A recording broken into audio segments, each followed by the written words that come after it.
Can you hear me without the microphone? Is it good? Okay. How is everyone today? Good? Everybody good? Great. I am a sports fan like you. And last night, my team in baseball, the Pittsburgh Pirates, played in the U.S. at 11:37 Latvian time. The game was over at 3 a.m. And I stayed up and watched every play. And then my team won, and I'm very excited and very happy. I'm going to do the same thing again tonight.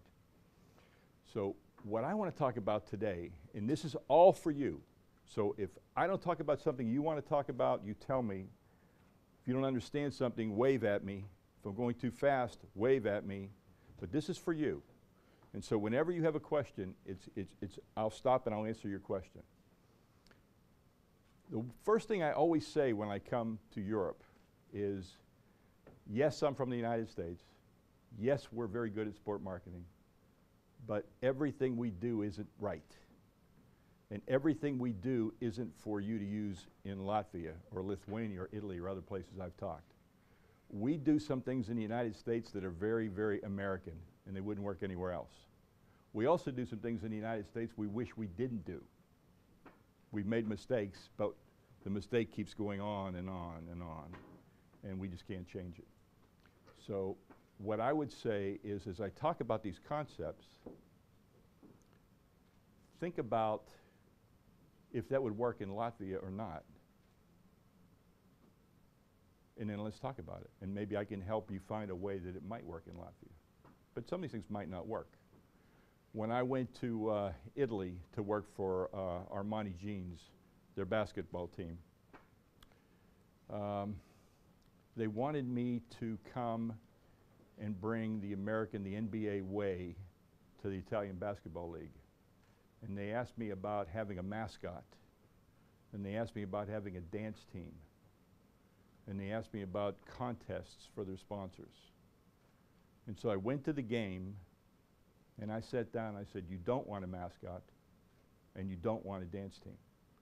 Because the one thing that you have in Europe that we have very little of in the US and the NBA is the passion your fans bring to the game, how they feel about the team, how they feel about the team that represents them. We don't really have that. The closest we come is the Golden State Warriors. And if you watch the Golden State Warriors, if you get a chance to see the Golden State Warriors on television this year, it's a very excitable fan base that looks exactly like a fan base in Europe for football or whatever. But it's a very passionate, excited fan base. It's not a scoreboard message, jump, shout, scream. They don't need that. They don't do that. They're just passionate by themselves. So I thought I'd talk today about emotional branding, this connection, because the one thing we have to remember as a marketer is that we have seats to sell, we have bills to pay, regardless of whether the team wins or loses, right? We can't control whether the team wins or loses or not. So what we have to do is to try and make it a great experience to come. Something for everybody. So we have to create fun. We have to create excitement. That doesn't necessarily mean that every time we win I'm happy and every time I lose I'm sad. I have to understand that there's more to the game than winning and losing. And so a lot of times, a lot of things I'm going to talk about with you is I would tell you to start with marketing to children. Marketing grassroots. Getting people to love the sport, whether it's basketball or hockey or soccer or volleyball, whatever it is. The key to success is to build a fan base and let that fan base grow with you. And as you improve, they'll come to more games. But the key is to get them to like it first. So this is kind of what we do in the US. We spend a lot of time targeting families, but really targeting children and trying to get them to come and try and get them to be excited about the game. So on a Sunday in the NBA, like this year, one of my clients is the Orlando Magic, okay? We don't have Dwight Howard anymore, and a lot of us are very happy about that. We don't have a very good team, okay? we will probably be in the running for the lottery, the draft in the NBA. We'll probably be in the running for the #1 pick. The Magic will probably win, I would say, maybe 30 games out of 82, maybe. But on Sunday, every Sunday is going to be family day, okay? Special prices, special activities for families. And after the game, every child will come on the basketball court and shoot a layup on the court. On the real NBA court, every child will be able to come down and do that. Doesn't cost anything, but it's a great way to create a good memory for that child. That they can go to school and say, I shot a basket on the NBA court. And be excited about that.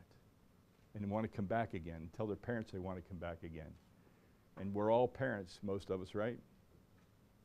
We've been children. We remember what it's like. When you asked your father to take you back to the game, your father said yes, wanted to spend time with you. That's the secret of marketing. You know, I tell people all the time, you start with how you feel. How you feel changes how you think. Okay? And then how you think lets you get here. So we call it heart, mind, wallet. Don't go straight for the wallet. Doesn't work. It's how you feel about me, to how you think about me, to how you act. So, sport, politics, and religion are the most emotional things in our society. Okay?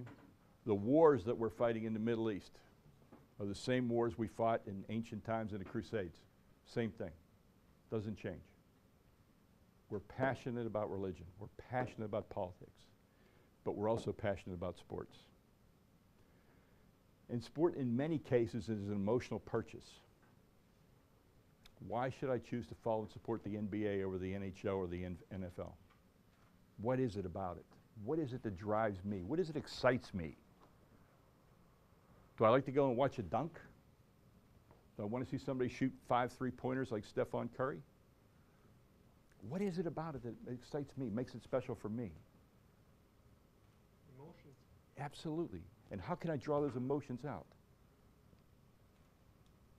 The easiest way is to let me connect with the players. Let me meet the players. Let me meet and greet. Everybody wants to do that, including crazy people.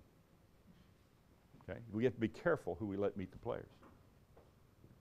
But the easiest way to connect is to create an experience that's special and that I can do. Because when you talk about this,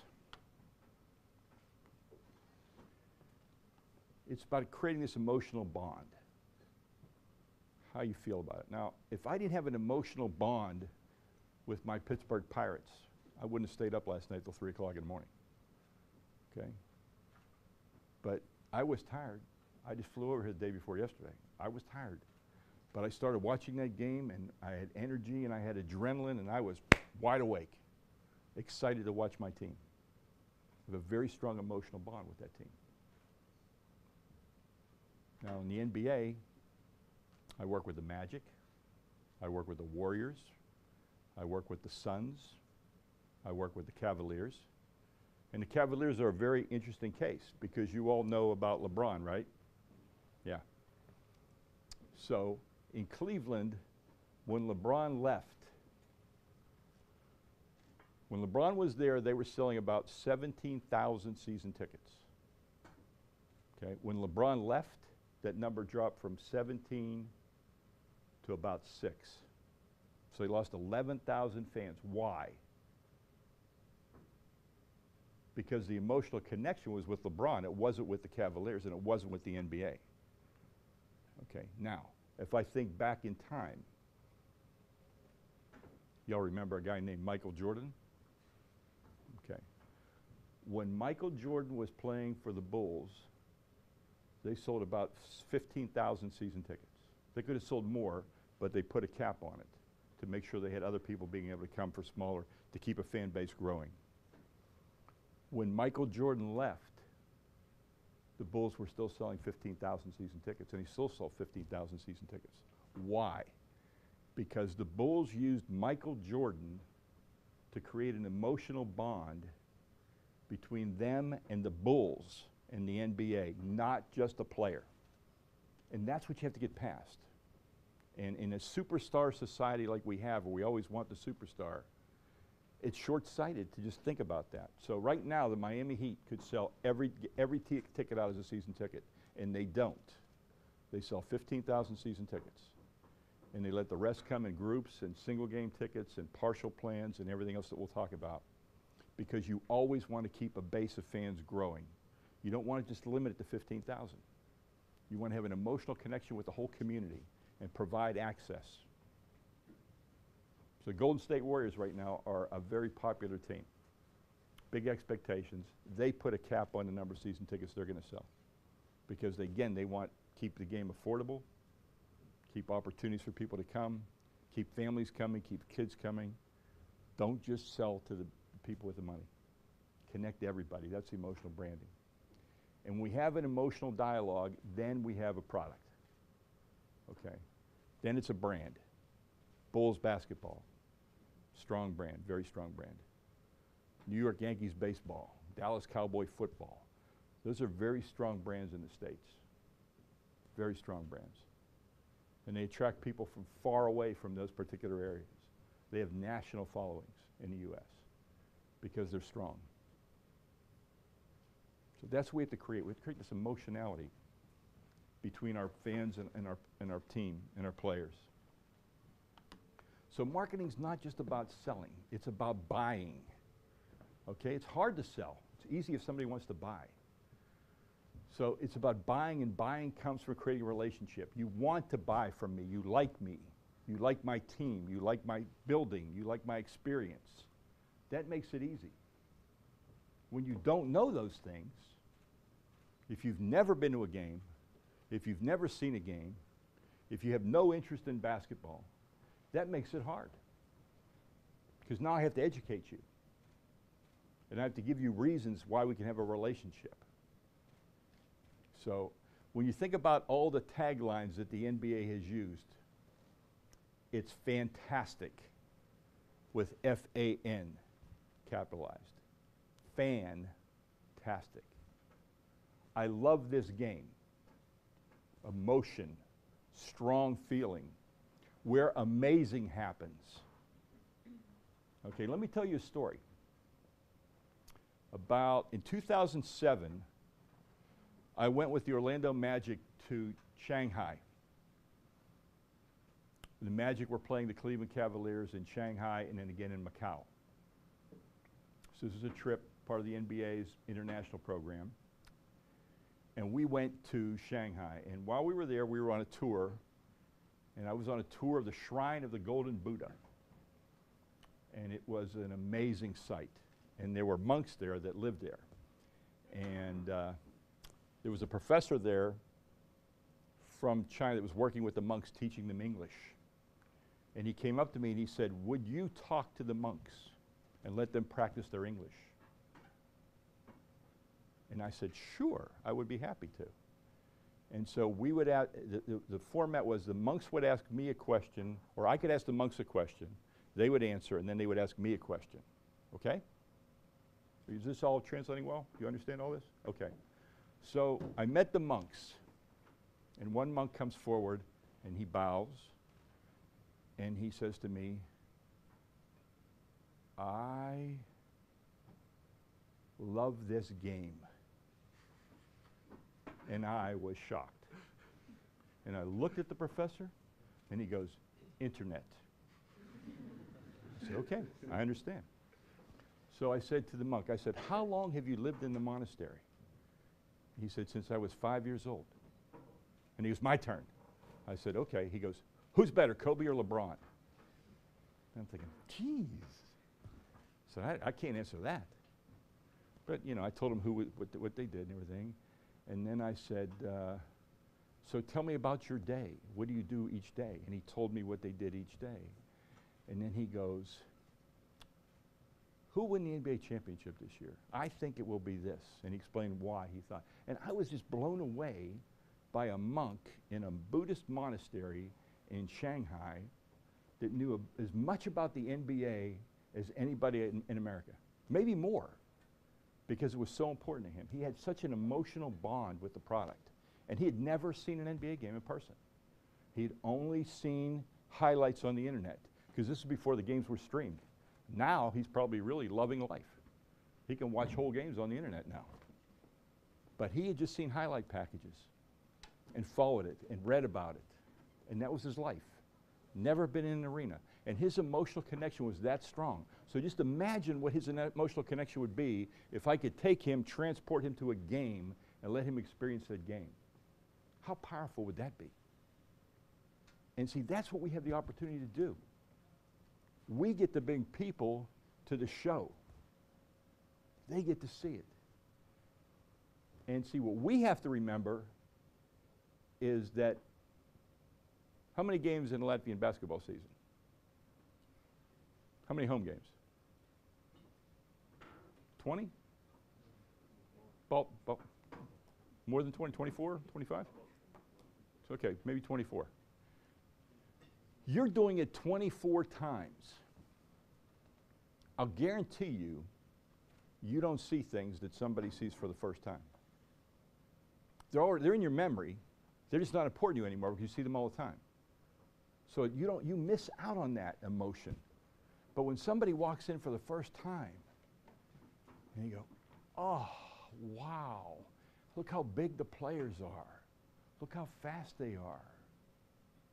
We don't get that. We're there all the time. But see, we have to keep that in our mind because that's why people come. They have an emotional connection. We have to do those things to make it important. So how does the NBA bring it to life? And this is the NBA, this is the WNBA, and this is also our NBA Developmental League. These are all the things we do.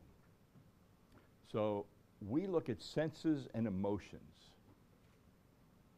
So in the U.S., we play music. We try and have mood music. It's a very important time of the game. We play some very dramatic music. Again, I don't know if we need to do that, but that's what the NBA does, except for the New York Knicks. And New York Knicks don't need it because it's such an emotional crowd. It just feeds off the emotion. I remember being at a New York Knicks game one time before I worked for the NBA, and I was rooting for the Pacers. And my tickets would come from the Pacers, and I was sitting with the Pacers. And you know what I would tell you? I was afraid. I was afraid because I wasn't a Knicks fan. And it was so emotionally powerful in that building that I always remember that. I always remember what that feeling was like, that they were so passionate about that team. And I wish I could bottle this and sell this. It's so good, it's so powerful. But we try and use experiences. So when I told you about letting the kids come on the court to do a layup after the game on a kid's day, or I'll select the fan to be the honorary captain of the game. Okay, you know what the honorary captain of the game does? They walk out for the jump ball at the beginning of the game, and they bring the basketball, and they shake hands with the team captains, and they see the referees, and they hand them the ball. How would that be? Would that be a great experience? Yeah, you know what that costs? $0. $0. But it's priceless because you can't put a price on an opportunity like that. Or when the teams come out to start the game, we have what we call a high-five tunnel. And we line up about 30 kids on each side. And the players come out, and the kids put their hands out, and the players give them a high five as they run by. Priceless. What's it cost? Nothing. So you can create all these experiences just by using the assets that you have. You don't have to spend any money. You can create these valuable experiences. You know, I can give somebody a jacket from a sponsor. I get a sponsor to pay for the honorary coach of the game. And I can have the honorary coach of the game sit at the very end of the bench. And he sits at the very end of the bench.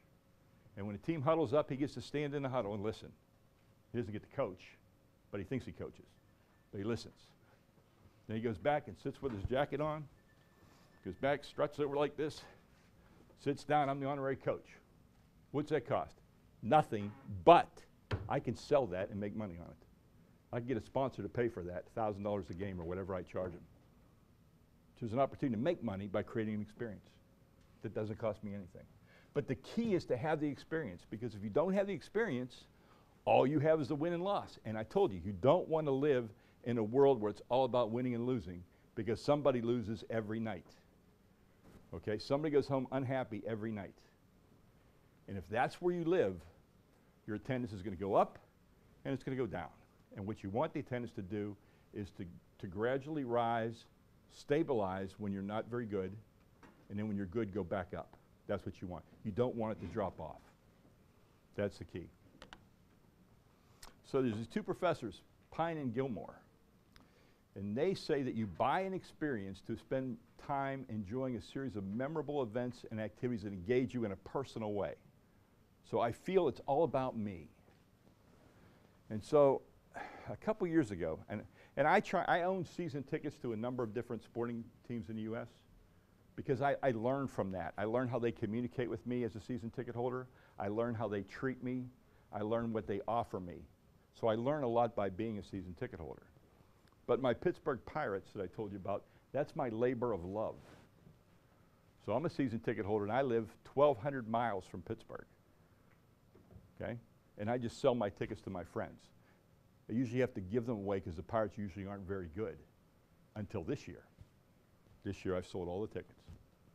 Okay, so my tickets last night, my friends were in my seats, they were having a great time. But the Pirates called me up and said, how would you like to come down on the baseball field after the game on Friday night and play catch with your father, your friend, or whatever? And I'm thinking to myself, wow, I would get to go on the field after the game and play catch with my father or a friend of mine. I said, yes, I'd love to do that. So I did that. And I did it not so much for me. I wanted to see the faces of the other people that were doing it. And I want to tell you, it was like each of them had won the lottery. They were so rich emotionally in what they got to do. So excited about what they had experienced. And I'm watching and they're smiling and throwing the ball back and forth and just loving life. And that emotional connection, it was so personal because they got to do it on the field after the game with somebody they cared about in a place that they cared to be. So it's amazing. So when I talk about going down on the court, you know, the NBA, here's another thing we do, and you could do this here. We have a program called the Court of Dreams. You know, you're talking about these NBA arenas, and here you're talking about your national team, and your team's there in Latvia, where you can have kids in high school play one of their games on your court.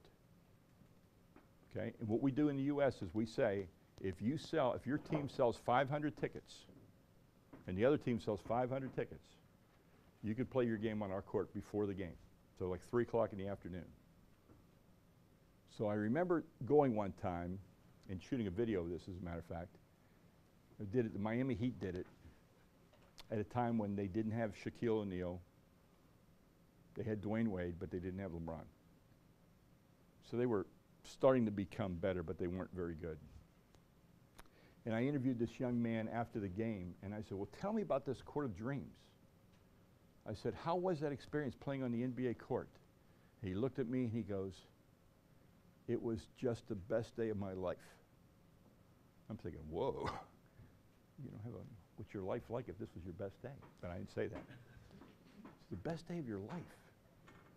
Yes, I played on a court where the NBA plays. I played on that court. I was on the same court. My parents took pictures of me playing on that court. Wow. And not only was it free, didn't cost me anything, I sold 1,000 tickets by having that promotion. 1,000 tickets at about $35 a ticket, so about $35,000. That's a great return on investment for creating an emotional experience. And you don't have to do it that scale. You know, you might say sell 50 tickets, or, you know, come here and do this. It's up to you to decide what it's worth, if you want it to be worth anything. But remember, at the end of the day, you've created an emotional experience, and you've created fans, and you've created ambassadors that are going to talk positively about your experience to other people. And other people are going to say, wow, how can I come and play a game on the court? How can I do that? And that's one of the things that the NBA does. That, the high five tunnel, all those things. Those are all assets that don't cost anything. But they're very emotionally powerful.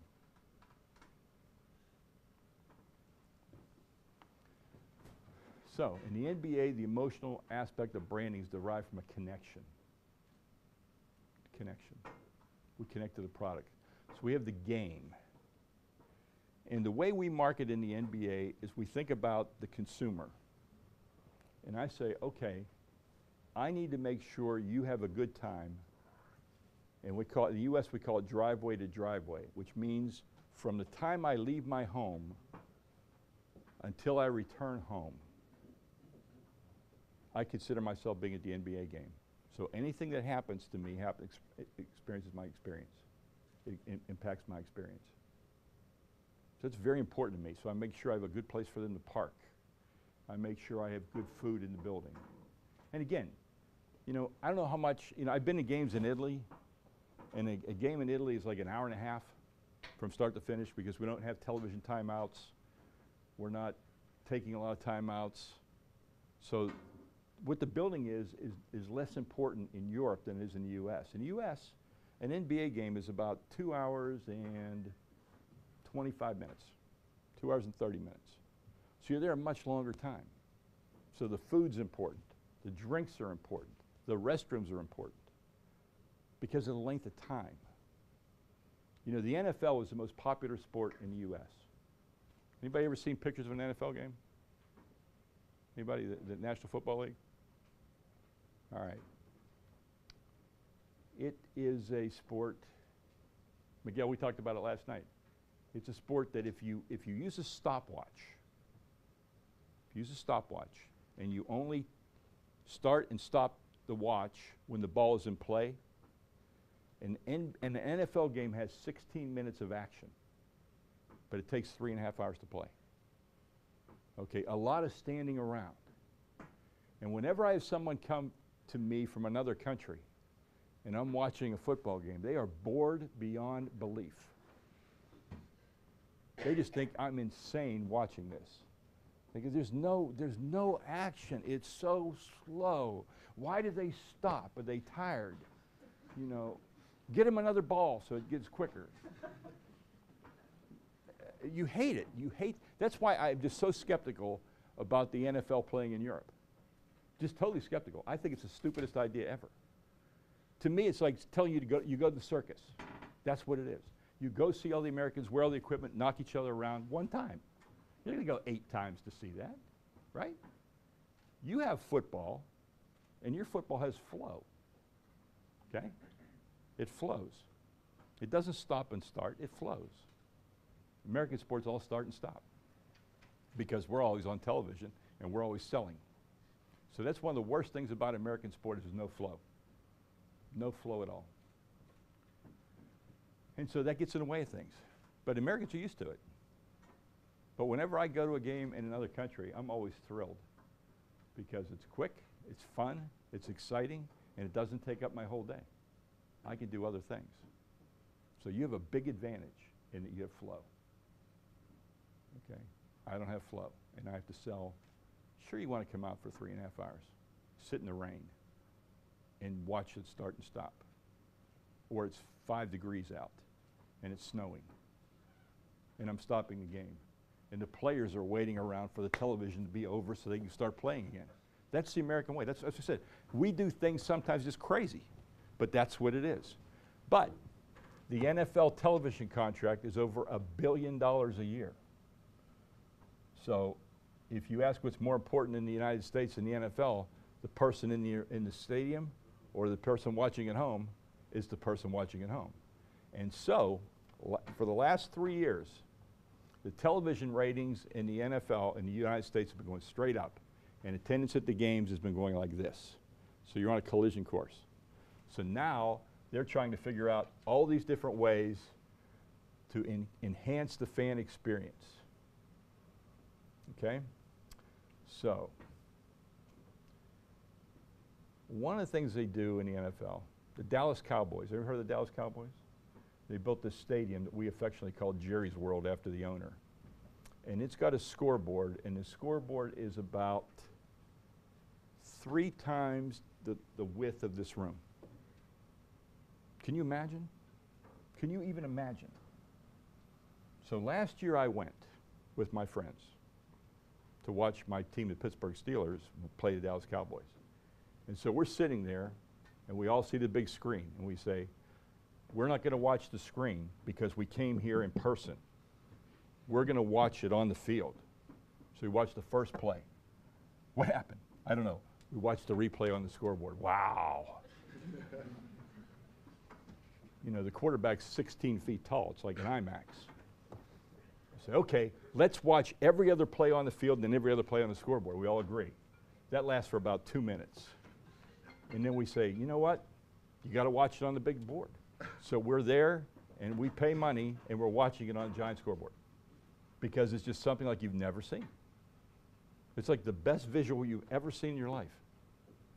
And then all around are other advertising messages and other information about other games. It was phenomenal. So now the hockey team that works with my program, the Tampa Bay Lightning, put one in, a scoreboard in an arena that's about 1.5 times as big as this room. Huge. I saw it when it was on the ground, on the ice, before they put it up. I couldn't believe it. And it's just pretty incredible to watch at a hockey match. You know, hockey doesn't translate well on television. You've got to be there for hockey. But when you're watching it on a giant scoreboard, it is. So the internet, NBA TV, the internet, incredible. The access, you know. Last night I said I watched that Pirate game. I watched a program, I watched on the internet called MLB At Bat. And I watched it on my iPad. It's a fantastic picture. And I saw every play. And it's a way of letting the sport connect with people who can't be there.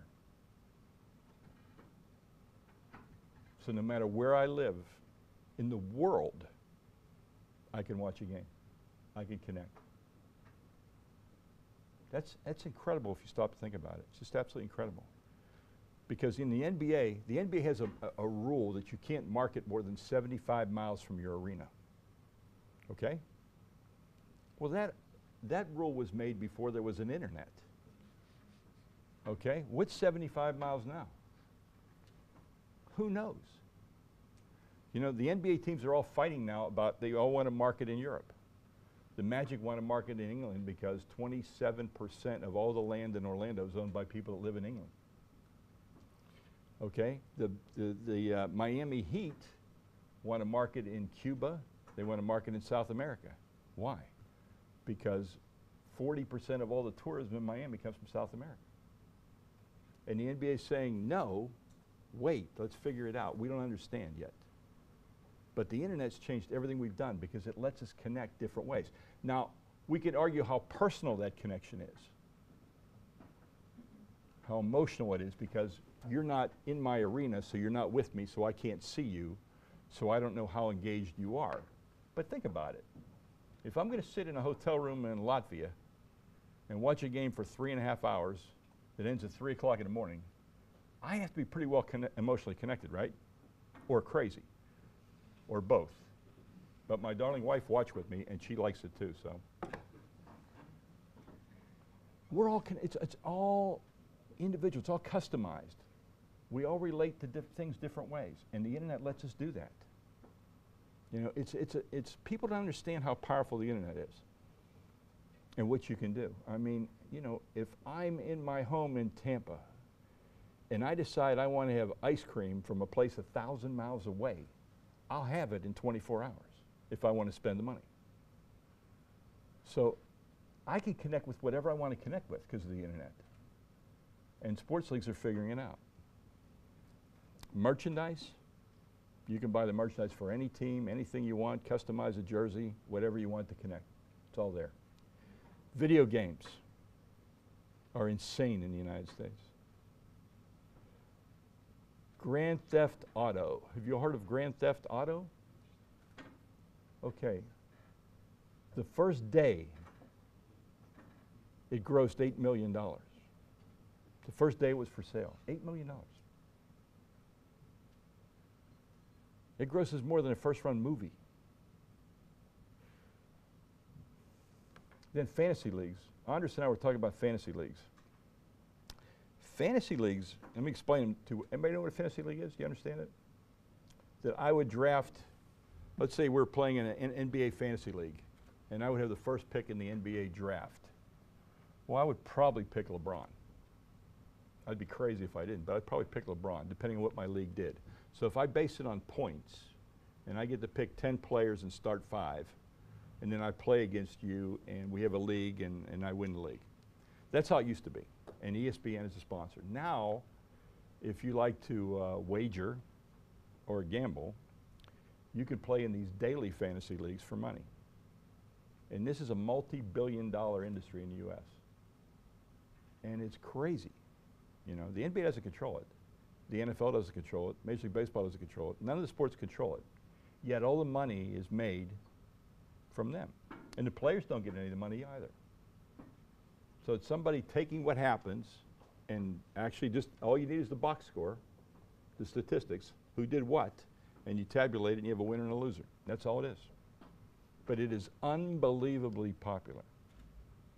Unbelievably popular. There are just thousands and thousands and thousands and thousands of fantasy leagues in the U.S. Hundreds of thousands. And this is, and I think about, when I talked to Andres about it, and here's why I think it's important. Okay, if I have a fantasy league team, let's say I have LeBron, and I've got Chris Paul, and I've got Stephon Curry, and I've got Tim Duncan, and if somebody that's not real good now. So I have another player. Okay, I now, and Cleveland might be my favorite team, but now I watch all those games because I want to see how my player does. So my emotional connection now is not to a team, it's to the league. So it's much bigger because I have all these other players and everything I have to follow. So it really works there to deepen that emotional bond, that emotional connection. It becomes very, very effective. So if you have a chance to start in a fantasy league here, I'd give it some serious thought because it'll work. It'll work because people always want to win, and they want to win prizes, and they want to win money. And you don't have to control that. All you need to do is make the vehicle available for people to follow your sports. Okay? And you can play out of the country. You can do different things. It'd be great. Okay. Connections and interactions. When I like you, when I like your team, it's we, it's our, and it's us, right? Yes. When I don't like it, it's you and them and those guys, right? That's what it is. That doesn't change. That will always be here as long as we all live. That's how we feel. The idea, though, is to make the we stronger than anything else. And I just love being around people. And, you know, well, Evan last night, Miguel and I had dinner with another person who works at the embassy, and he's a big New England Patriots fan. Okay? I happen to hate the New England Patriots. So he asked me if I wanted to stay for the game, and I said no, because I didn't want to ruin his night. But he kept saying we. And I was looking at him like, where's your jersey? What number do you wear? What position do you play? We. But it's powerful. We. Because we gets, in the United States, we can make you spend, if you're a real we, $200 for a jersey with someone else's name on it. That's how crazy the we is. Okay? You wear a jersey that has somebody else's name on it, and you're proud of it. Or you put your name on it, because you're an egomaniac, and you wish you played for that team. $200. $400 if it's a collectible, like LeBron's high school jersey. You could buy LeBron's high school jersey from St. Vincent's before he ever played in the NBA for about $400. You can get a copy of it. It's crazy. But people love that we. And we is what drives your business. Fan and booster clubs. Much more popular in Europe than they are in the U.S. because we're afraid of them. We're afraid of having crazy people in the booster club. They're going to be stalkers. Want to follow the players home. Want to have dinner with them. The WNBA, Women's Basketball League, is like booster clubs on steroids. is like the ultimate. They are just so unbelievably passionate. And they like this fan-player interaction. So you try and figure out ways that you can control this fan-player interaction. You want it, but you want to control it. You want to be careful with it. So we do have events in the U.S. where the players meet the fans. We have each player in the NBA, and this is different than all the other sports in the U.S. Each player in the NBA is obligated to have 12 appearances where the team can ask them to do something. The other sports don't require anything, but the NBA requires 12. So the NBA can say, okay, I want you to go to Basketball Without Borders, or I want you to go and do this program. I want you to go meet these season ticket holders. And the players need to do that up to 12 times. After 12 times, you have to pay them. And if it's on behalf of a sponsor, they have to be paid as well. But otherwise, it's 12 appearances. So one of the things that we've done is we try and create these opportunities where I can have maybe up to 1,000 fans at an event where they meet the players. Okay, we try and restrict autographs and different things like that, but we try and control it. Now, who started this was a person I'm sure you've heard of named Mark Cuban. Y'all heard of Mark Cuban? Okay. The good and the bad, the pretty and the beautiful, and the ugly. But Mark's got some different ideas. So one of the very first things he did is he wanted to show his season ticket holders how much he cared about them. So he rented out a huge amusement park in Dallas called Six Flags. He rented it out for 1,000 people and his players. And so the people could come and ride a roller coaster with a player or be in the same roller coaster with a player, whatever it was. And it turned out to be very popular. So we now try and do these things and try and control them. Like we might have rent a movie theater out and have you go watch a movie with a couple players. Okay, you're kind of in the same building with them, but you're really not with the players, but it kind of seems like you are. And the players come up before the movie and say, hey, this is why I want to see this movie, I want to see this, yada, yada. And then they give you free, then the team buys you popcorn and a drink, and you all sit there, watch the movie, and the players wish you, say, go home, have a good time. Okay, the interaction was there. It wasn't just really heavy duty. It wasn't one-to-one. But you still could go the next day to work and say, I was at a movie theater last night with LeBron. No, you weren't. Yes, I was. We watched this movie and it was great. Me and LeBron. And 1,000 other people. And you couldn't have touched LeBron with a yardstick. So, but it's how people feel about things. And again, it's how you create this feeling. So a number of teams do different things. Like the Miami Heat had a bowling event one time. And one player, had all players show up, and each player had like 6 lanes. So there'd be 5 people. So a player would bowl a frame and then walk down and bowl another frame and then walk down and bowl another frame. So you were kind of there, and it was closer than the movie theater. And it was kind of fun. People really liked it. And we had made the players all their customized bowling shirts and shoes and a ball, and they were all excited about it. And so one guy, and if you remember Anthony Mason didn't have a real good reputation in the NBA. Okay, he's kind of a thug, kind of a criminal. But he was a really, really good bowler. And so the players were obligated to stay for 2 hours, but the event lasted for 6 hours. We just rotated different players in. Anthony Mason stayed for 6 hours. And he bowled with everybody, and he had a great time. And I was just like, wow, I never would have believed this. But again, that memory. What'd you do last night? I was bowling with the Heat. No, you weren't. Yes, I was. Here's my picture. Whoa, wow, I want to do that. Well, you got to be a Heat season ticket holder. Really? Hello, Heat. I want to be a season ticket holder. I want to go bowling. So you create these things, and these things happen. They're really, really amazing. And in reciprocity is two-way thank you, two-way appreciation. So the team, you're buying a season ticket. And the team needs to show you that they appreciate you, and they have certain events for you, a thank you event, a welcome event, a gift, maybe.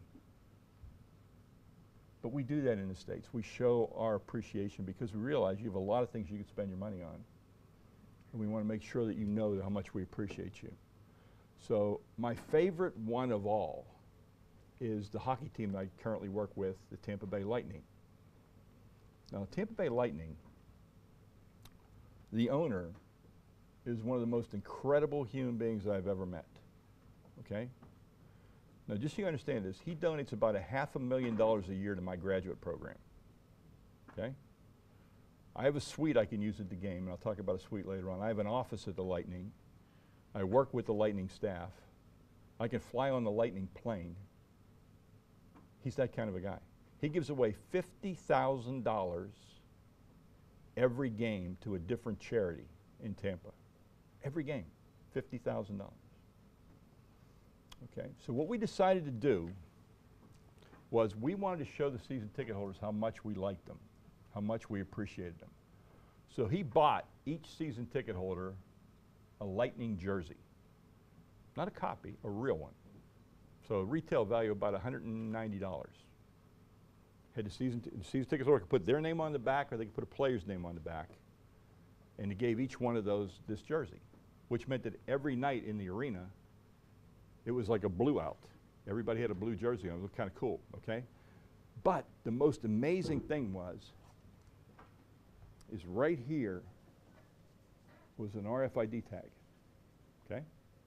So that when I went to the concession stand, and I'm a season ticket holder, I walked up, I swiped my jersey, and I got 20% off my food and beverage. Every game, every time, okay? How amazing is that? Okay. Nobody else is doing it. This is one isolated thing. I'm just telling you about it because I think you need to know about it. So now, when you do that, what do the fans think? That's cool. What's next? Right? What's next? So I live in Tampa, Florida. Okay? When I left, it was 90 degrees centigrade. Okay? A cold day in Florida, the coldest day in Florida was yesterday here, just to give you an idea. So there's not too many days when you're going to wear that hockey jersey, except if you're going to a game. But what we decided to do now was the RFID tag. We liked that idea, and we said, what would happen if you could go to a sponsor of the team and go to their store and swipe your RFID and get a discount there? Would you be more brand loyal to the team sponsors? So we think yes, but we also realize in July you're not going to wear the hockey shirt, but we want you to wear it. We want you to have the connection 12 months a year. So what we're working on now is that in addition to the jersey, we're going to give you something. It's like a Nike fuel band. Have you seen those? That's going to be the RFID, so you can just wear the fuel band and go into the sponsor's place of business and swipe as a Lightning season ticket holder to get a discount. Because we want to take that emotional connection. First of all, I want to show you again how much we care about you as a season ticket holder. We give you these special benefits. But then we want you to transfer that emotional connection to one of our sponsors. Because if our sponsors are happy, they'll keep coming back and keep spending money with us. So we have to make sure that we have something that works for the sponsors. Okay, so different. But more people will copy this if this works. So we haven't done it yet. We're working on the fuel band now.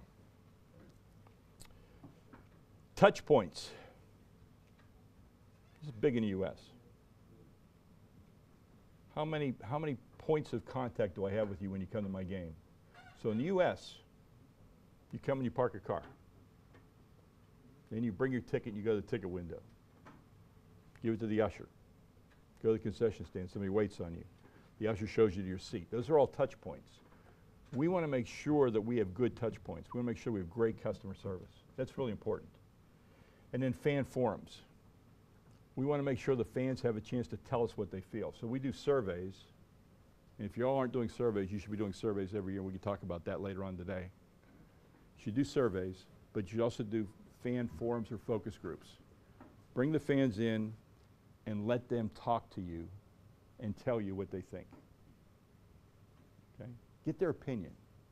We're thinking about doing this. What do you think about this? You know, when we have a new, like I told you, food is so big of a part of this in the U.S. when we're auditioning a company to come in and sell the food, we bring some of our fans in and let them try it out. What do you think? Should we sell this? Is this a good item? It's not a good item? And we do that. We want the fans' opinion because we want them to feel that they own us, that they're part of us. That's really important. If the fans feel they have a voice, they're going to be more emotionally connected to you. If they think they don't have a voice, they're not going to be as emotionally connected to you. And that's, again, what this is all about, finding a way to be emotionally connected. So ask the fans what they think. And then listen, when you do a survey and you get all this great information, then tell the fans what you found out. And then tell them what you're going to do about it. The fans said that this needs to be changed. So here's what we're going to do. So let the fans know that you actually heard them and you're actually going to act on what they said was important. That's key. That's very key. Anybody have any questions so far? Anything you want to talk about in more detail that I brought up? I know you'll have questions later on when I'm not standing down here and you're down here with me. I know you'll have questions. I know you will. I know when I give you my email, you'll email me questions. So I know you have them. Just you don't want to share them with me? It's okay. I understand that. But just save. I want you to know that if you have a question about how would I do that here, or why do you do that, or that sounds crazy, I'm happy to answer those. So let's make sure. This is about you, and this is about you being able to go back to your club and improve what you do, or just take a different slant on it. So how I can help you while I'm here for the next 48 hours, make sure I can help you. Excuse me. Yes. You talk about NBA because you have an experience, Mm-hmm. but we know that there is MLS. Yes. Soccer league, Yes. quite well growing product, and one American said that the soccer game is like an opera. Mm-hmm. Two halves, Mm-hmm. no stops. Yes. And for American people, it's not understandable. And maybe you can say, from your view, the main points why this European product grows in USA, because everybody understands this fact that you need a time to sell a hot dog, Mm-hmm. and Yeah. then this little time of flow. Right. Let me talk about soccer in the U.S. That's a great point. Thank you. You know why it's taken so long for soccer to take hold in the U.S.? Because we're not good. We're terrible.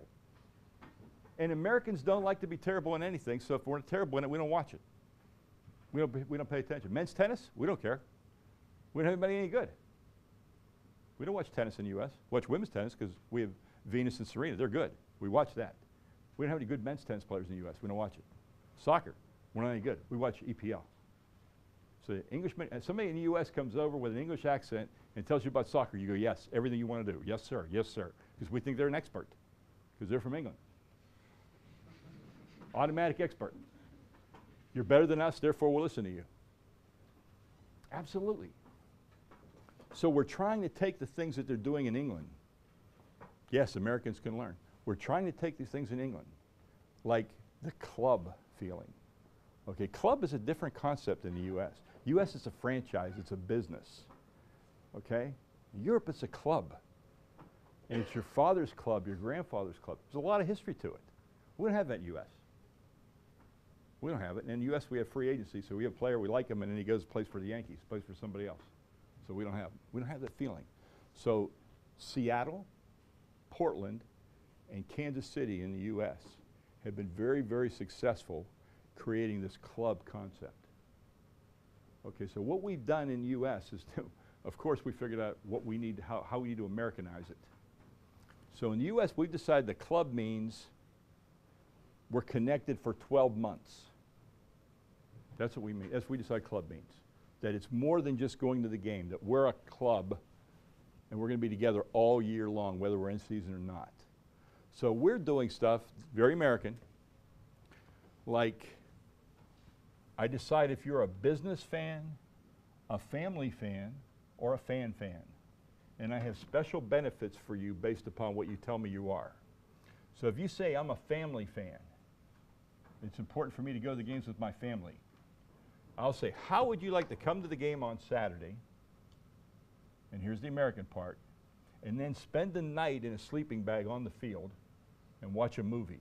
And then I'll give you breakfast in the morning, and then you can go home. It's working. I don't know. It's one of those things, like I said, Americans do crazy things. That's it. It works. Because I feel that I'm getting to do something nobody else is getting to do.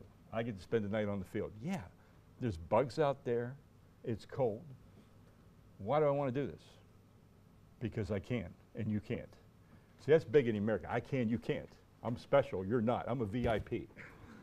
Okay? I laughed. The Rolling Stones came and toured the United States. All right? They played in Miami's arena. In Miami, I went down and I had tickets. I went and saw the Stones perform. And the Heat said, "Do you want to be a VIP?" And I said, "Well, what is it?" They go, "We'll give you one." I said, "Well, what is it?" "Well, you get this tag that says you're a VIP, and you get a program, and 3 hours before the concert, you get to walk across the stage." 3 hours before the concert, I get to walk across the stage? So Mick's not there. I can't hang with Keith. No, but you're a VIP. And for that, you pay $250. And guess what? They sold them out. Everybody wants the tag that says VIP. I'm a VIP. I walked across that stage. How was it? It's awesome. It's great. Fabulous. Best experience of my life. Wow. I want to be a VIP. So anyhow, we're trying to do this and take this on, but we're also we're taking this model on. And like Dallas has all these youth soccer leagues that are part of the club. And so these European concepts are coming over to the U.S.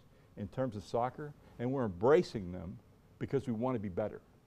Because we know we're not good, and we want to win the World Cup. Because that's American soccer, World Cup. World Association Soccer, World Cup. European football, World Cup. Argentina, World Cup. That's all we know. That's all we know. But we want that. So to get there, we've got to do some things, so we're starting to learn how to do them. But soccer or football in the U.S. is really growing rapidly, and probably for two reasons. One, the number of children playing, like getting back to the very first thing I told you about marketing through the kids. And number two, this whole concussion, fear of injury thing that's going on with the National Football League right now. And the average life expectancy of somebody that plays in the National Football League is in 54. 54 people die for playing in the National Football League because of the injuries and the contact and the trauma and the constant pounding. It's all brain related. Players committing suicide, past players. I mean, it's crazy. And it's really, in the U.S. right now, it's really a focal point that we're really concentrating on this. So that means other sports like soccer and probably in the U.S. lacrosse are going to become very, very popular because mothers aren't going to want their children to play American football. So we're seeing it all. But it's an interesting thing. But thanks for the question. Anybody else have anything? Yes, sir. Just catching on this question to continue. You are talking about emotionally attracting the event itself. And we are talking that in Europe you see that there's a passion about the sport, about the teams, and different kinds. But in America it's more like not about the fan, but about the spectator. You're just coming to experience the event itself, but not really a passionate fan about the team or the sport itself. So do you think that this model MLS is currently implementing in USA about club sports, about being involved at a young age and being attracted in the sport itself, is it the future for American sport, or is it something like a short-term project? No. It'll be the future for soccer. It won't in the other sports because America has college sports, which is just like professional sport, only we call it college sport, but it's professional sport. You don't have that here. And it's one of the things where America took a left turn and should have taken a right turn. Because we have all kind of problems. We're trying to make it amateur, and it's really not. And so you can't have the club system there because I have all this talent coming up in the club, and I don't have any investment in it. I just get to use it. Whereas the MLS, I'm willing to invest in it and create it and build it up. So it's different there. But that will work. It will work there really, really well. That model is, the European model is going to go there. And I try to explain to them, you know, a lot of Americans have not been abroad and have not seen a sporting match abroad. So I remember the very first match I ever saw, I saw Scotland play France in rugby, okay? I'd never seen another sporting event in another country. And I sat there and the passion, I mean the real passion came out. And I saw what that national pride was. And then I'm thinking, you know, these countries fought each other for like 800 years. And I'm thinking, this is just continuing, okay? Friendlier, but it's still a war. And I'm thinking, wow, that's powerful. And then last year, I went to Ireland to see Notre Dame, our college team, play Navy. And they played in a stadium that sat 42,000, and 38,000 Americans made the trip, okay? And so we were all there and moving around the country and went to our football game. But the day after, on Sunday, one of my students that was from Ireland got me tickets, and I went to the Gaelic Football Championship semifinals. So I went and I saw this Gaelic football, which I'd never seen. So I went early to see the under 18 match so I could figure out the rules. And everybody, oh, American, let me tell you how this game plays. And they tell me how it plays, and they educate me. And they make it a point. Well, that's Sean. You know, he doesn't get paid now. He's the postman. He doesn't get paid. That's his job. But he plays football. He plays football on the weekend. And they were very proud that the players were amateurs. And they really were amateurs. The only person that got paid, I think, was the doctor. The coach didn't get paid, and the referees didn't get paid. All volunteers. 82,000 fans. It was one of the most powerful things I've ever seen. And again, you know, I've seen it now, and I've seen things that I like a lot about the European sport model that I wish we could have done in the U.S., but we're too far down the road. We can't go back. You know, we can't go back. Once you start taking the money, okay, you become a prisoner of the money. And so you lose the opportunity to make change. MLS didn't have money. They built the model. Now they're going to have money. So it works that way. So we'd have to have almost a brand new sport come in the U.S. to have us be able to adapt to that and do that. But the MLS is really catching hold. Really catching hold. You know, in the United States, we talk about the big four, which is baseball, football, basketball, and hockey. We'll be talking about the big five pretty soon. And it would not surprise me if MLS would overtake hockey in the U.S. Definitely could happen. Definitely could happen. MLS is really popular right now, and they're doing everything right. And they started with kids and just built it. It's a really strong brand, and people like going. And yet the Americans, though, they love now trying to do the things that the Europeans do.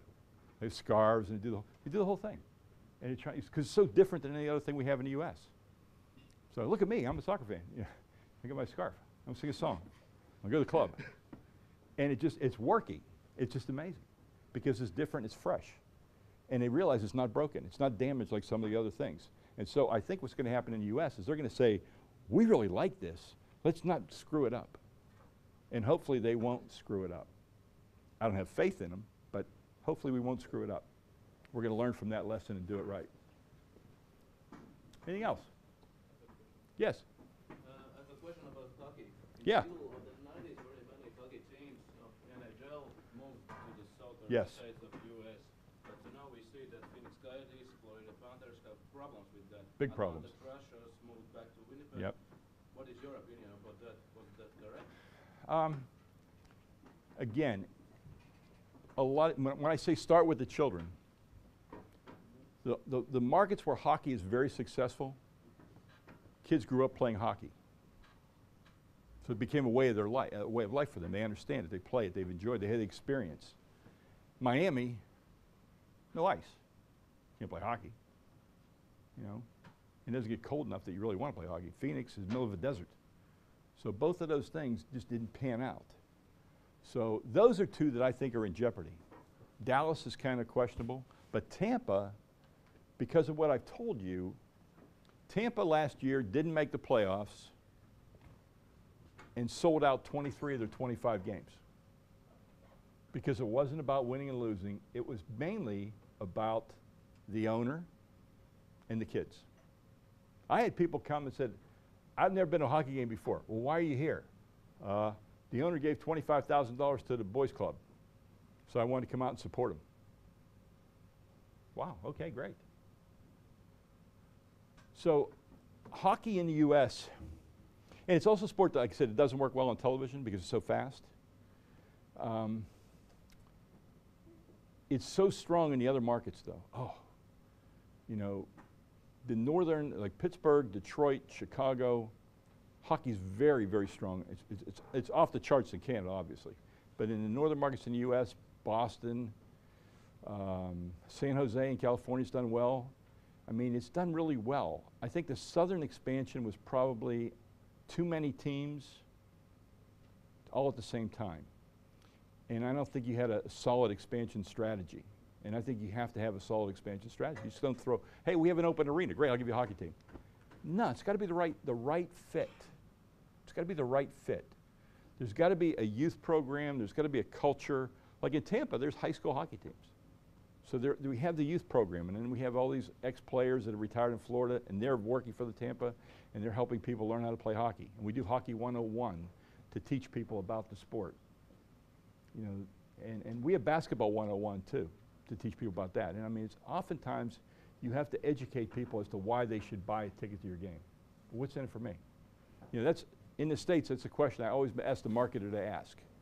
All right, you want me to do this, what's in it for me? You're going to get my money, so you're going to sell me a ticket, but what's in it for me? What do I get? You get to sit there and watch a game. Yeah, I know that. What else do I get? You have a good time. Yeah, okay, what? I'll give you a t-shirt. Okay. Yeah, I'll give you a t-shirt. There's got to be ways to connect. So hockey in the U.S., you know, it's gotten much better, but it's going to struggle in Miami. And Miami was just sold. So they have the Florida Panthers have a new owner now, and we'll see what's going to happen there. The thing that you know is the team in Phoenix could have moved to Canada 10 times. Everybody and their mother wanted to buy the team, move to Canada. But they spent so much money building the arena and the roads and everything else around it that the city didn't want to give up the hockey team. So they about gave it away for somebody to keep it in Phoenix. So again, something you have to weigh these decisions out. They have to be strategic. And you need to be in places where you are. The thing I like about soccer now is there is no pocket of soccer in the U.S. Soccer's all across the U.S. So wherever I put a team, and there's going to be 4 expansion teams, and there's 20 cities that want them. So I can pick from the best. You know, I know that Orlando will get an MLS team. That I know, because they're willing to spend the money and build a stadium. But when there's that kind of demand, you know, it's your world, it's your business. So it's not going to be hard to do. But MLS is going to grow, and hockey's going to struggle in those 2 markets, and that's not going to change. They're going to eventually. I would see those 2 markets relocating. Maybe one to Seattle, and probably the other one to Canada. Maybe, you know, it's really insane to me that in Toronto, which is one of the craziest hockey markets I've ever seen, there's only 1 hockey team. Only 1. And let me tell you a little story. I was doing focus groups with fans for the Toronto Raptors, and I had 15 people sitting around the table, okay? And they said, well, how many Raptors games have you been to? 0. How many games have you been? 0. 0, 0, 0, 8, 0, 2, 8, 0, 0. And I said, you're spending $15,000 on Raptors tickets, and you don't go to any games. What do you do with the tickets? Oh, I either give them away or I don't do anything with them. Why do you buy them? Oh, I have to buy them to get my Maple Leaf tickets. It's the mafia school of marketing. You buy the basketball ticket to get the hockey ticket. Yes, sir, I will. Okay, take the gun away. It's absolutely crazy. Can you imagine spending $15,000 to $20,000 on something you don't want? Because why don't I just charge you $40,000 for the hockey tickets? It's the same thing, and then you don't have to worry about getting rid of the basketball tickets. I mean, it just, some markets are just so passionate about that product. It just, you know, it scares you. And I haven't even talked about the secondary ticket market yet that we have in the U.S. that will really scare you. So, when you connect with me, you build an emotional bank account with me so that I can do certain things and you have good feelings about me. So if I'm not really good this year, but I was really good last year, and you like the players I have, and you like the new coach, you're going to give me some slack. You're going to be more tolerant of me. But if you're mad at me, and you get madder and madder at me, and we don't have an emotional connection, any of the goodwill I had in that bank account was withdrawn. So let me give you an example. Viewing it like a brand, I have so many go-to brands that are just absolutely, I'll never vary. Like I've driven a BMW now for 14 years. I'll probably never drive anything other than BMW. I'm very loyal. It performs well, services well, goes real fast. I like that. But I'll probably never change. My wireless service, I use Verizon. I don't know what it would be in Latvia, but I use Verizon. And before I came to Latvia, I went to Verizon. I said, hey, I'm going to be in Latvia and Estonia for a week. I want to make sure my phone works. I said, okay, gave him the phone, looked at SIM card, did it, handed it back to me, says, okay, you're good. All right, so I get to Latvia, and guess what? My phone's not working. So, when I go back to the States, and I go to the Verizon store, and I've got $1,000 worth of iPhones on order at the Apple store. It could just as easily be used on another wireless provider than they could on Verizon. And I'm going to say, you know, I've always been a big Verizon fan, but my emotional bank account with you is withdrawn because you left me susceptible to not being able to talk to anybody in the U.S. What if somebody needed to call me on my business? What if one of my students needed me? What if one of my sons needed me and they couldn't call me? Thank God my email's working. You put me, your trust with me. My Verizon bank account is overdrawn right now. I'm not real happy. And that's kind of what happens here. And just think, how emotional do you get about your phone service? You get much more emotional about the team you support, right? I'm pretty damn emotional about my phone service right now because they let me down. They disappointed me. I don't like to be disappointed. But nobody likes to be disappointed. And nobody likes to be taken advantage of. And nobody wants to feel used. And in sports, the fan doesn't want to feel unappreciated. They don't want to feel taken for granted. Okay, that's really important. And if you show me that you care about me through some reciprocity, and you show me that I'm important to you, and you ask my opinion, and you respect me, and you treat me well when I come, then you're going to have a good emotional bank account with me.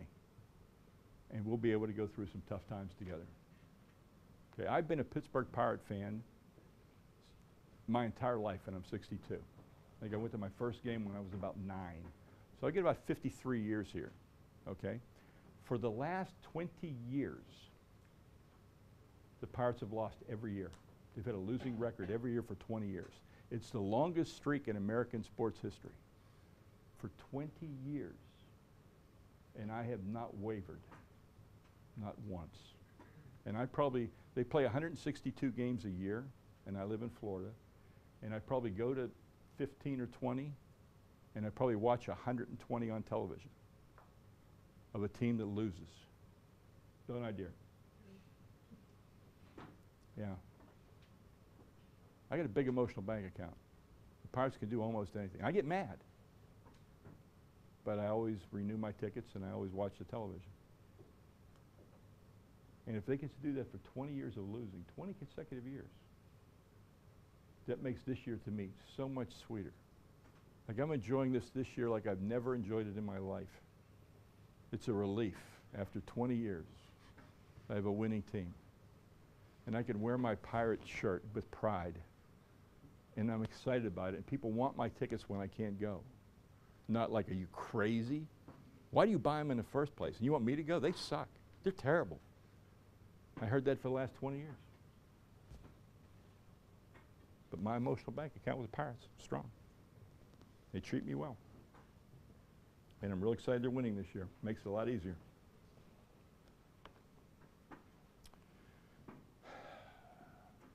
You connect to values. I talked to you about Mr. Vinnick, the owner of the Lightning, giving away $50,000 every game. And what really made it over the top is that last year the NHL was on a lockout and they didn't play 15 games. And on the day that the charity was supposed to get the $50,000 when the game was canceled, he went out in the community and still gave away the $50,000. And that changed the way, a lot of the way that people looked at him, I'll tell you that. It's impressive. You're out of business, you're not making any money, and you're still giving away $50,000 every game. That tells me what your values are. It tells me the kind of person you are. Okay? Sportsmanship, non-basketball behavior, trust, dependability, community relations. What do you do in the community? What's important to you? I had an email last night from a person saying, I know you're affiliated with the NBA. I'm on this board of a charity called, it's not Make-A-Wish, which is the big one, but it's like Make-A-Wish. It's for dying children. He said, I've got a kid that lives in Lakeland, which is about 40 miles from Orlando. And he's in this Make-A-Wish, this wish program. And he's going to die. And his wish is he wants to go to the NBA All-Star game in New Orleans. Can you help? So I immediately sent out a bunch of emails last night to the people I know in the NBA. And between, I need 5 tickets for him to go with his family. And so between all the teams I reached out to in the league office, I've got the 5 tickets. But you kind of put your money where your heart is.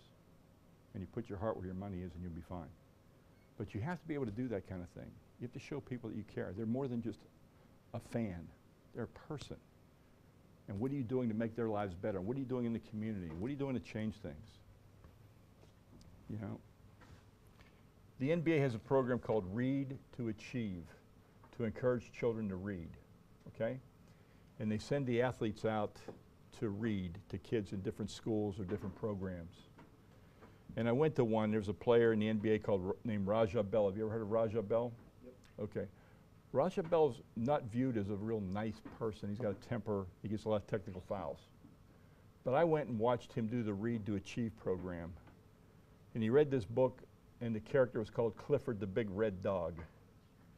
And I'm watching an NBA player on all fours reading the book, barking like a dog. An NBA player.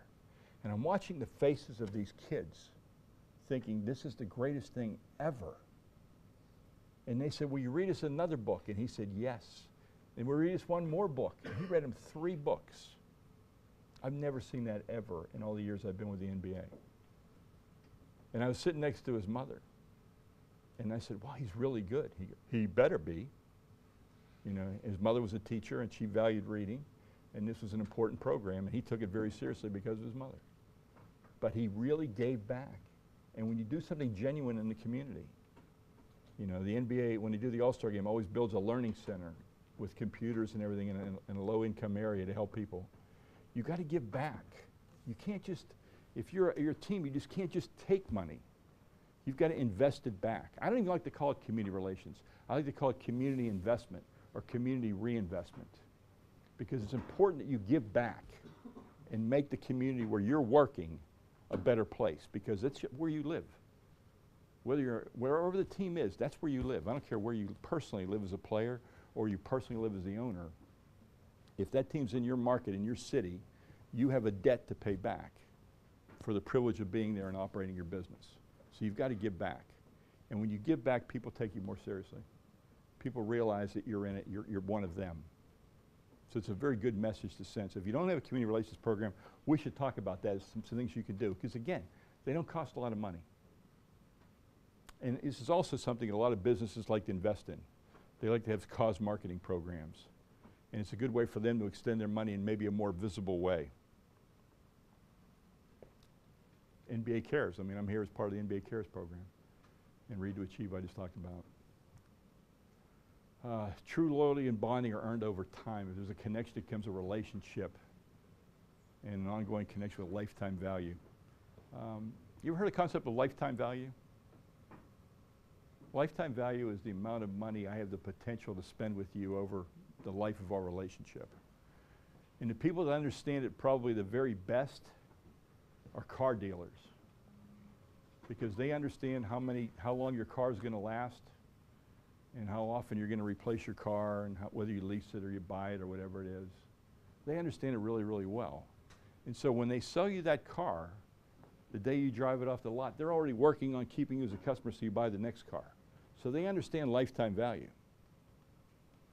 So in the NBA, we really started getting into this and really looking at lifetime value, because I'm going to treat you differently if I know if you're going to be a season ticket holder for a year, that might be like a $2,000 purchase.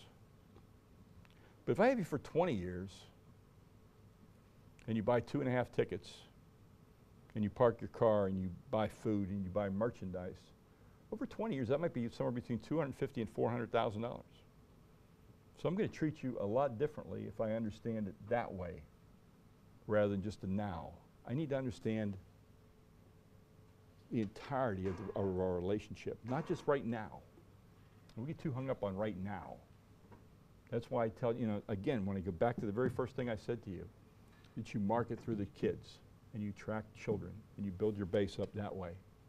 That's not a short-term process. A kid might be 5 years old. Okay, it might be 20 years before that kid can buy a ticket to a game by themselves. But the thing is, did you hook them in at 5 years old? Did you make them a fan of yours? Did you connect with them? Did you build that relationship and strengthen it over the years where they always wanted to go to a game? It was important to them. That's what we're talking about. League Pass, which is our subscription service. I know you can get it over in Europe. It's funny, last night I was at dinner with Kathy and Miguel, and one of the people had the NFL League Pass. And we were having dinner, and he goes, I have to excuse myself, I have to leave. It's 8 o'clock, I have to leave. I've got people coming over to watch the NFL game with me. And it's a way of being connected no matter where you are. And like I said, I've lived in Florida now, and I watch the Pittsburgh Pirates. And this league, the baseball's called Extra Innings. And it's these programs that let you be connected no matter where you are. It's not the same level, but it's still a pretty emotional connection, because it's like you're there, you're giving up the same amount of time, you're doing things. So it's really positive. But it's like I said, it's a very American thing. And I don't expect it to be that popular here. But think of different ways that you can connect with people that live out of market with you.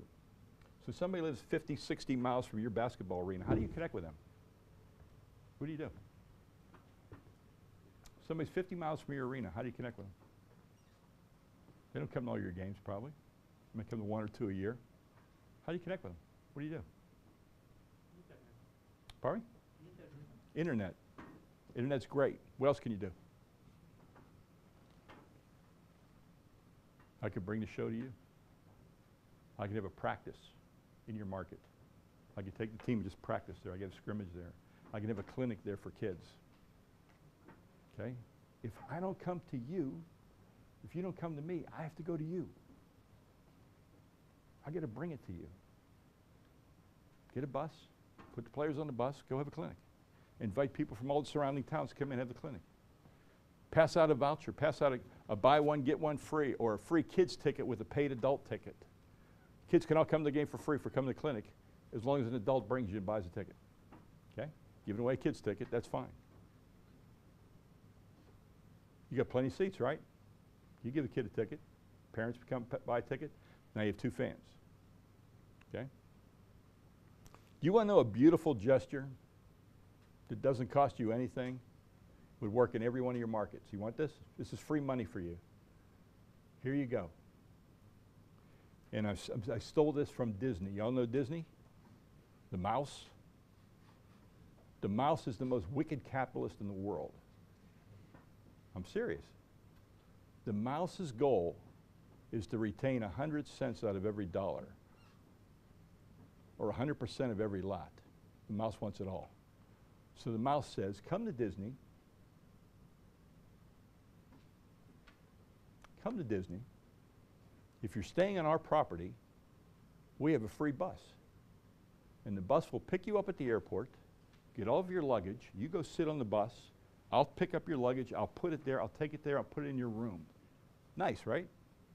What else did I just do? I made you a prisoner. Because now you're staying with the mouse, and you have no car. You can't leave. So you're going to stay there. You're going to spend all your money there. You can eat all your meals there. You can't go to a restaurant somewhere else unless you're going to buy a cab. And Disney's so far away from everything else, a cab would cost more than the dinner, so you don't do that. So you spend all your money with the mouse. The mouse is a genius. Okay.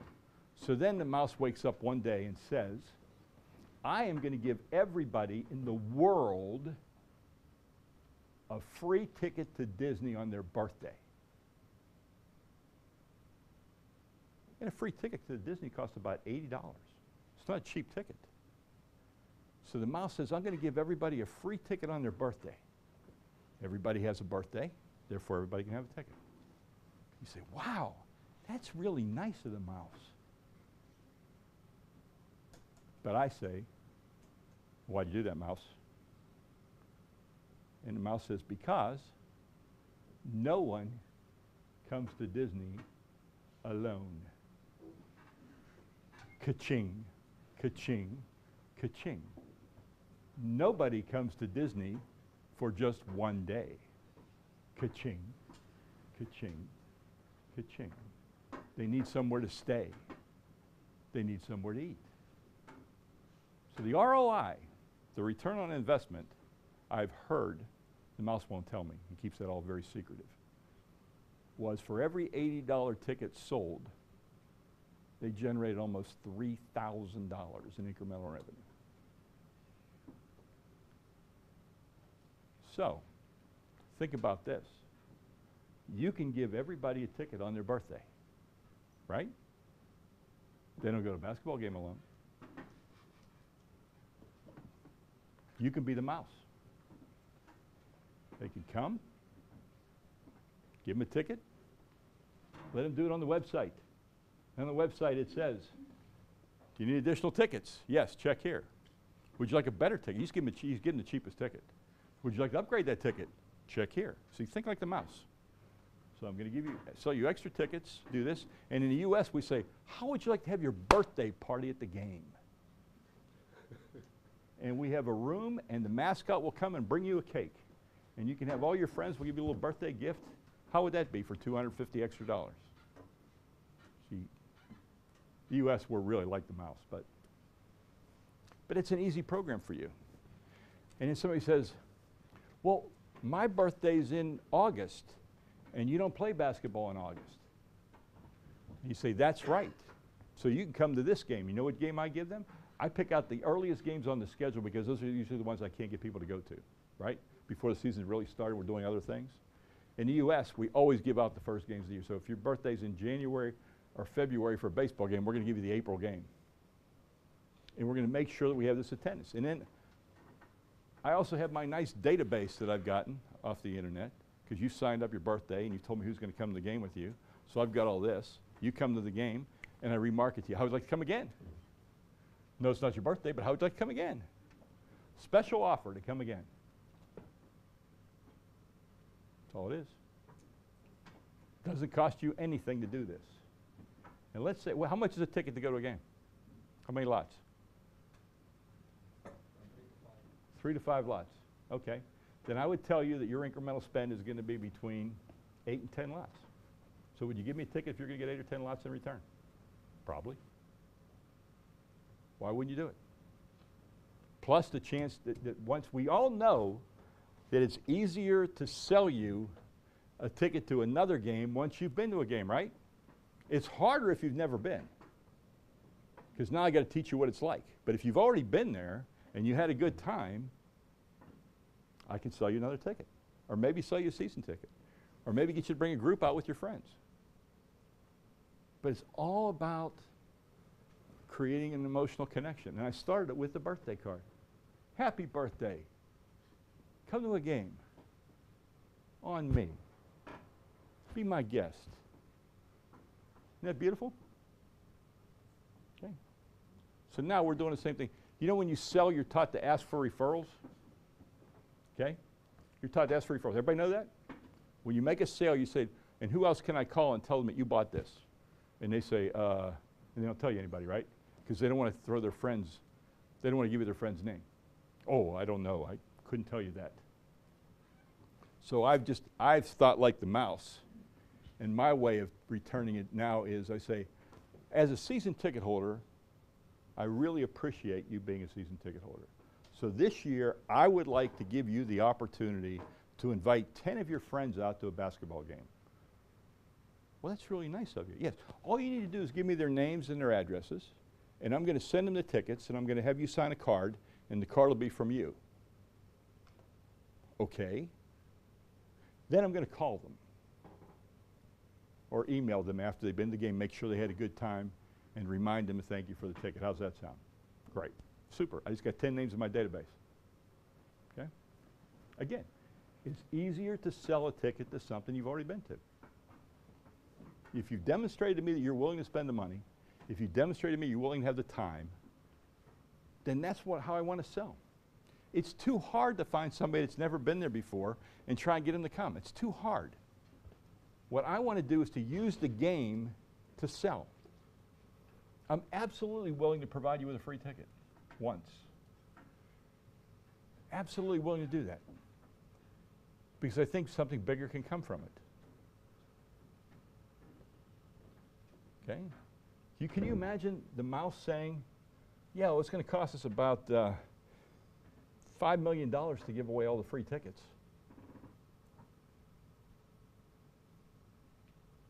And, oh, we'll probably bring in something like $30 million by giving away the 5. Would you trade 25 for 5? All day long. All day long, I will do that. So, you can create a relationship by just doing something nice, even if there's a motive for you to make some profit down the line. But the initial thing, the free ticket, is a nice offer.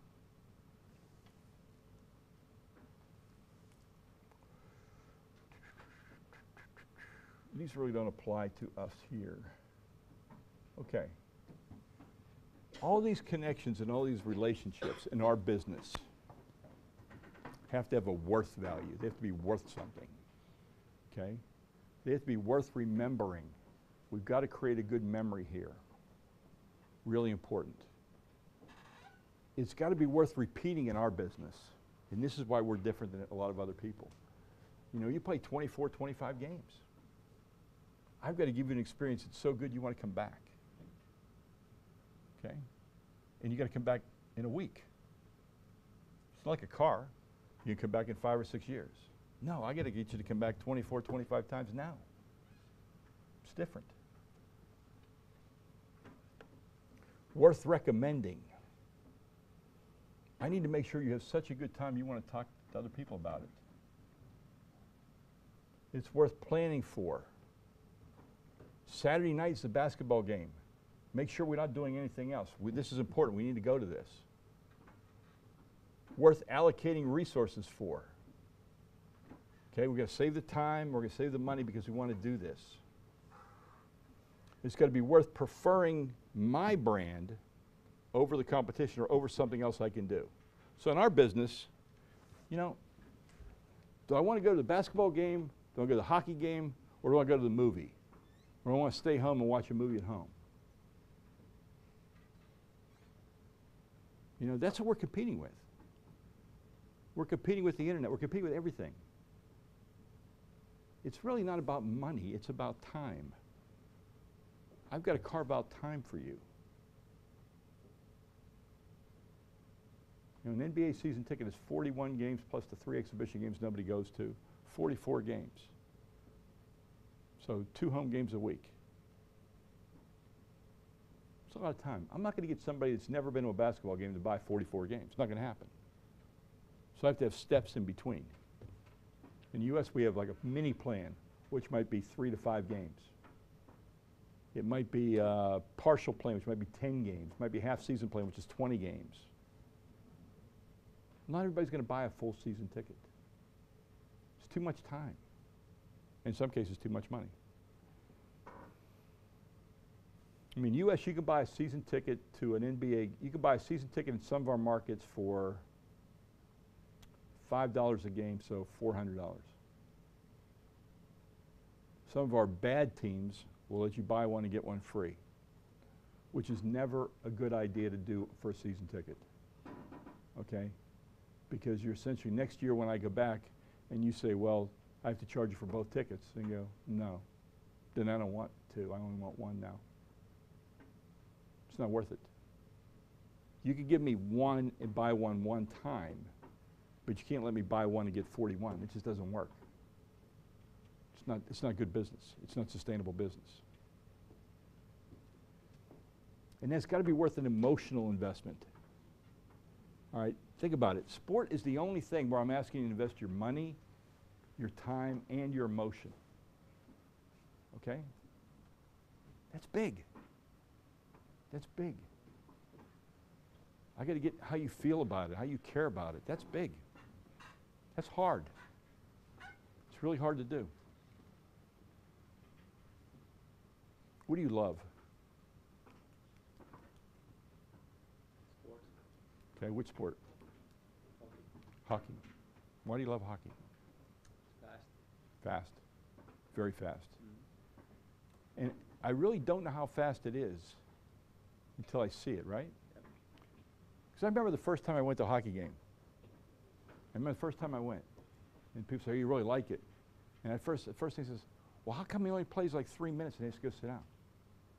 So why do you have all these shift changes? Why do you have all these guys jumping in and out? Why don't you just play? And I sat down on the ice and I watched. I couldn't believe the speed. Then he explained to me that an average NHL player loses 7 pounds of weight during the game because of that speed and that action. See, it changes the way you think about it, right? And now you understand why it's different, why you need to be there, and why you need to have a good seat in hockey. Because I really want to see this, why it's really important. So sometimes you've got to educate me. You've got to teach me why I should buy it and how I should use it. And I create a word for that. I call it edu-selling. Educate me what you're selling, and I'll buy it. Okay? Educate me. Teach me. And I got this a long time ago when dinosaurs roamed the earth. Before there were computers, there was IBM. And IBM created a computer. And IBM told you that you need to have a computer to run your business. And you said, why? I don't even know what a computer is. And so IBM would sell you the computer and give you a person that would stay at your business for 90 days. And the person from IBM would answer every question that you have and show you how to use things and make sure this was efficient for you. That was brilliant. Absolutely brilliant. We've kind of gotten away from it, though. We've got to get back to it. We've got to give you that education as to why you should do it. Because if you don't, you won't. It's too easy to do something else. But I've got to teach you why you need this. So if I go to a business and I say, you should buy hockey tickets because it's good for your business.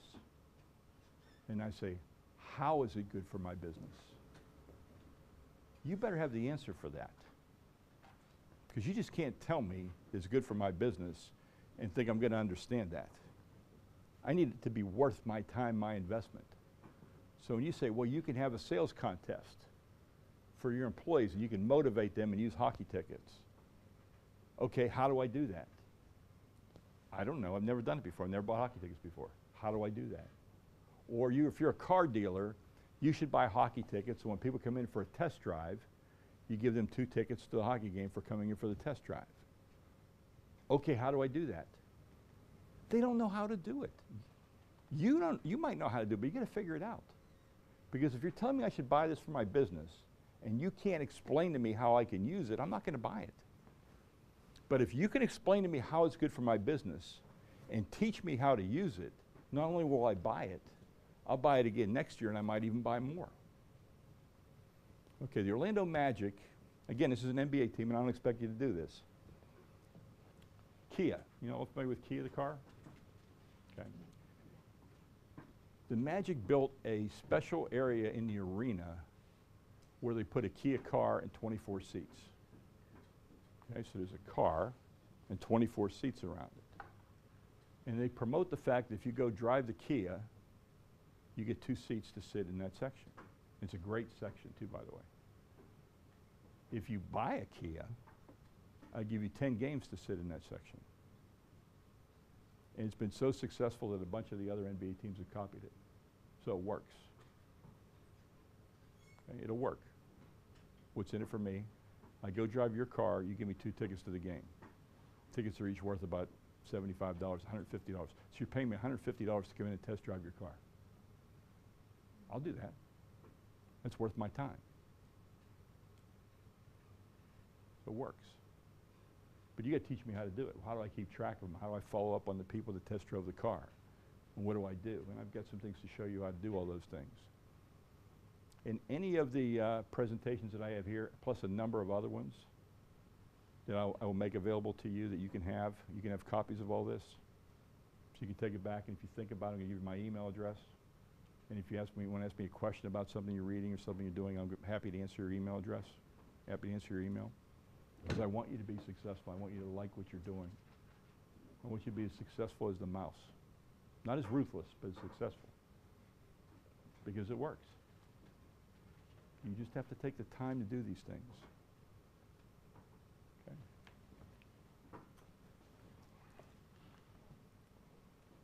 What's the future hold? International presence for the NBA. Absolutely. If we can figure it out. Okay, if we can figure it out. Now, I will tell you what I've been told. I've been told that when Commissioner Stern retires in February, that his goal is to create the World Cup of basketball. That's his goal. And then he wants to return the Olympics to amateurs. So he doesn't want to have NBA players playing in the Olympics. He wants the NBA players playing in the World Cup of basketball. He's very committed to making the NBA an international game. We have an NBA developmental league in China. You know, we've got to figure it out. You know, what would the travel be like? Would there just be a European division and the European division would play the American division and that'd be the world champion? I don't know. Would you have teams in Europe coming over to play in the States and teams in the States coming over to play in Europe during the regular season, regular games? I don't know. We've got to figure it out. Then I wrote this Club NBA. I wrote this 11 years ago. I wrote up this concept about how people could join the NBA. They have a membership. And the NBA didn't do it, and the NFL just unveiled it. And it's almost exactly what I wrote 10 years ago. And in my vision 10 years ago, that you'd be a member and you'd get special discounts to all the NBA sponsors. You'd get a special discount on NBA League Pass. You'd get special access to a different internet page. You'd have all these special privileges. And the design was to get you connected to the bigger thing, not just the team, but the whole NBA. And I think it's going to work in the NFL. And a bunch of people, when it came out, a bunch of people that I used to work with in the NBA go, "Didn't you write that up 10 years ago?" I go, "Yeah, I did." And you guys didn't want to do it. You said it was too costly. I don't think there's anything costly if you're thinking about the lifetime value of a fan and how many fans you can create. Okay, questions? Yes, sir. First of all, the question is that it was mentioned from the pilot team, Sports series. My question is, I watched last night the NFL game, and as I understand, this month is Pink Ribbon Month in, I don't know, in whole America or only in NFL. And we're doing the same Pink Ribbon game, shitty game here in Latvia with our national women national team. How does it connect with marketing in the United States? With some tips? The goal for the NFL in Europe is to get an interest in American football. And they're going to do that by televising games. They're going to do that by playing exhibition games in Europe. And they're going to do it by trying to create opportunities for children to start playing American football and having clinics and programs to teach them how to do that. In England, when they had the Steelers played the Vikings, I think 2 weeks ago in London, and they had a series of clinics designed to teach kids how to play the game, and they're trying to get support youth groups to create that and make it happen. I don't think it will work. The physicality of it, all the equipment and everything, I don't think that's a concept that Europeans are comfortable with. You're used to playing, you know, the way you play. And to put all that on and then use that to hurt each other, I don't think that's a concept that you're going to embrace, and I wouldn't blame you. I also think it's too complex to move it in.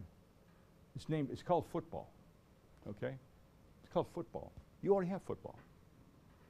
And anybody tells you, if you read a book on positioning, positioning is how you think about things. So if I call it football and you have football, it just doesn't connect. It's going to be hard for you to accept it. That's why in the U.S. we have football and we have soccer. And those are two different things for us. And we make it real simple.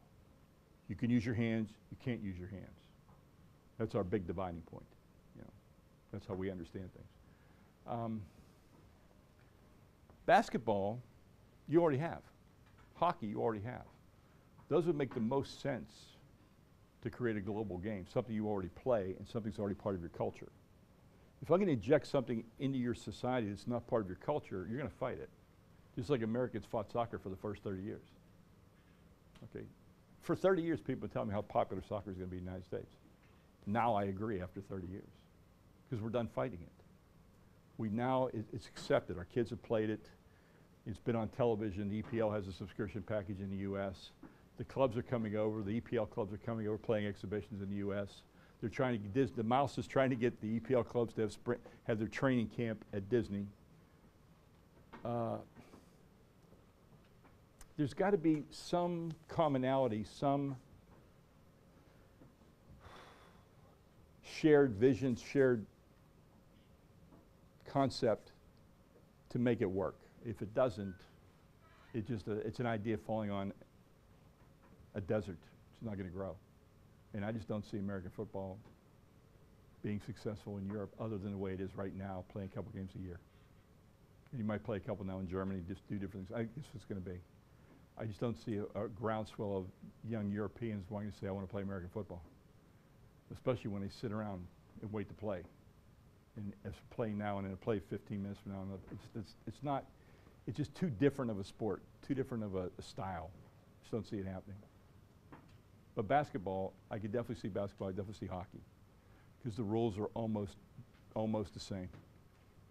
Very little variations. My question was mostly like because the transfer pink ribbon is pink ribbon day. Oh, breast cancer. Breast cancer. Yeah. So they transfer to this marketing. Yes. How to help Okay. the tickets. Yeah. The Breast Cancer Awareness Day in the U.S., and every sport has it in the U.S. Baseball play with pink bats. The NBA will have pink ribbons on their uniforms, so they wear pink shoes. Yeah, everything. And it's just designed to create awareness for breast cancer. And then after the game, all those pink items that you saw the players wearing, those are all available on an auction that you go online, you can buy those as a souvenir, and there's also a donation to breast cancer. So it's a tie-in to promote, it's a social welfare cause. You can pick whatever cause you want. That happens to be a very popular cause with professional sports in the U.S. Baseball will also do testicular cancer. They'll do that one in the U.S. They'll do that. They'll have different promotions for different things. And they put that association and they raise money and they raise awareness.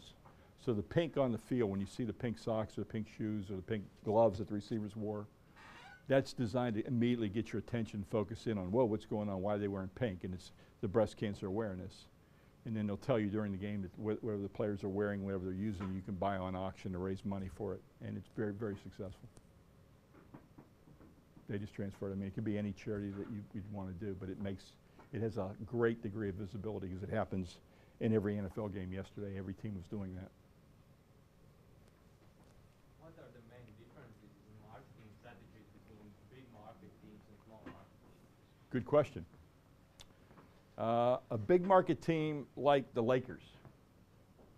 The Lakers might have in their entire business office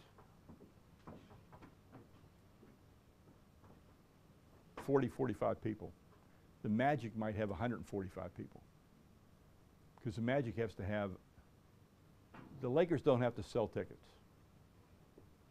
They just don't. I mean, they say, we have tickets and you send them a check and they give you a ticket. There's no sales in the Lakers. There's no sales for the Miami Heat right now. The Houston Rockets had a very big year selling, but they had a big sales force. So it depends on how many people you have in the sales force that dictates how many tickets you have to sell dictates how big your office is and what you have to do. And if you're a poor team, like this year, probably the worst team this year is going to be the Philadelphia 76ers. They won't win 20 games. They'll be terrible. They've got a lot of work to do. And their whole strategy of marketing now is, hey, we're going to be bad. Grow with us, trust us, help us build something special. Come here now and start growing with us, growing with our team. And that's going to be their marketing approach. It's not going to be, and you're going to be able to get special deals from the 76ers, and you're going to get a lot of things, a lot of considerations you wouldn't get anywhere else. So the more poorly you perform, the more different ticket options you'll have, and the better you perform, the less ticket options you'll have. And the more poorly you perform, the more important everything is other than the game. And when you're winning, it's just a game, which is bad in a way, and here's why it's bad. Because you treat me differently as a fan.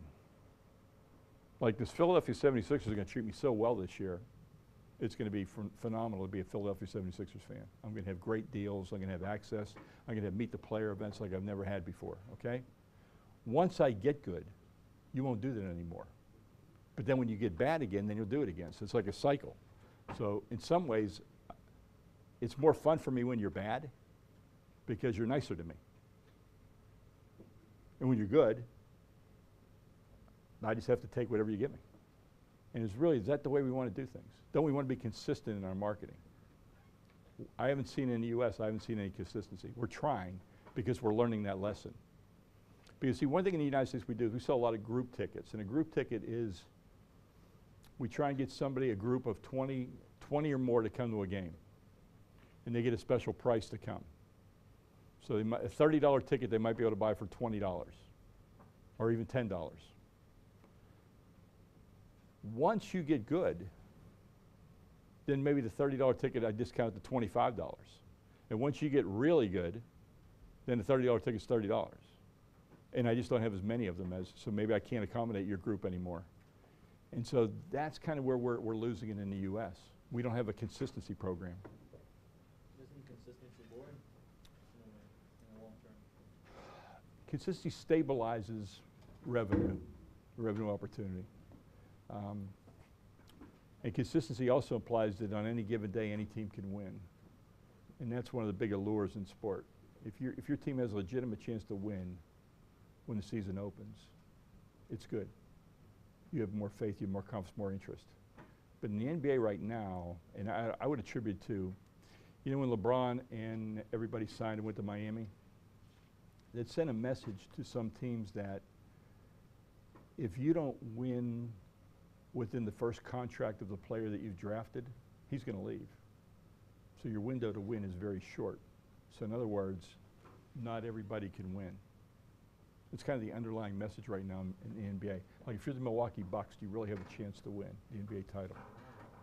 Probably not. I think there's a lot more good teams now than there was, let's say, 5 Yeah, years ago. but there used to be good teams, medium teams, and poor teams. Now there's good teams, bad teams. And that's where we've gotten to right now. And it's not a good place to be.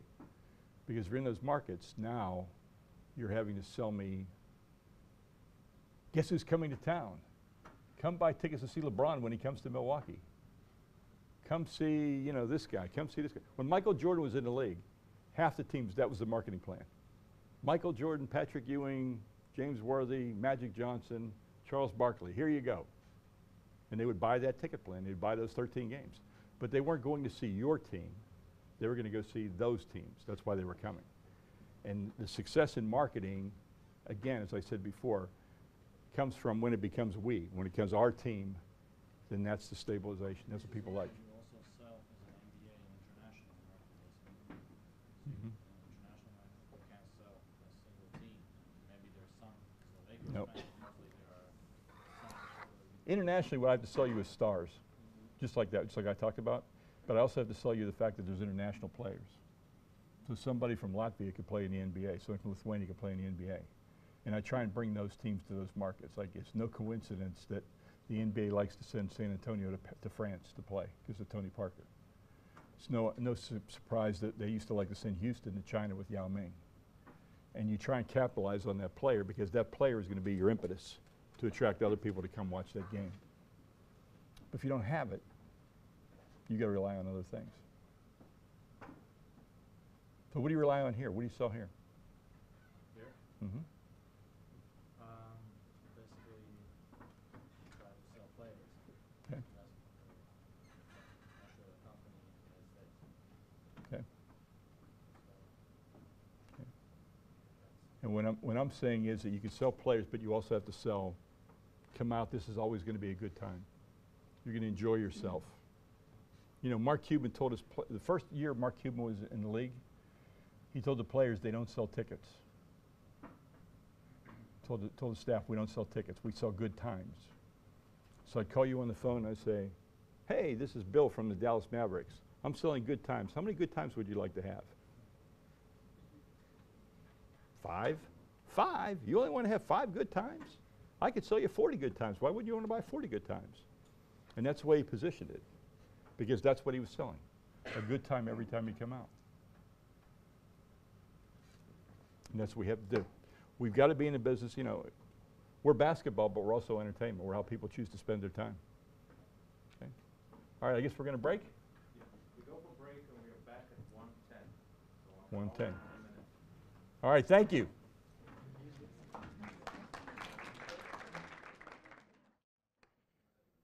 Everybody ready? I want to start off by having you tell me what you do.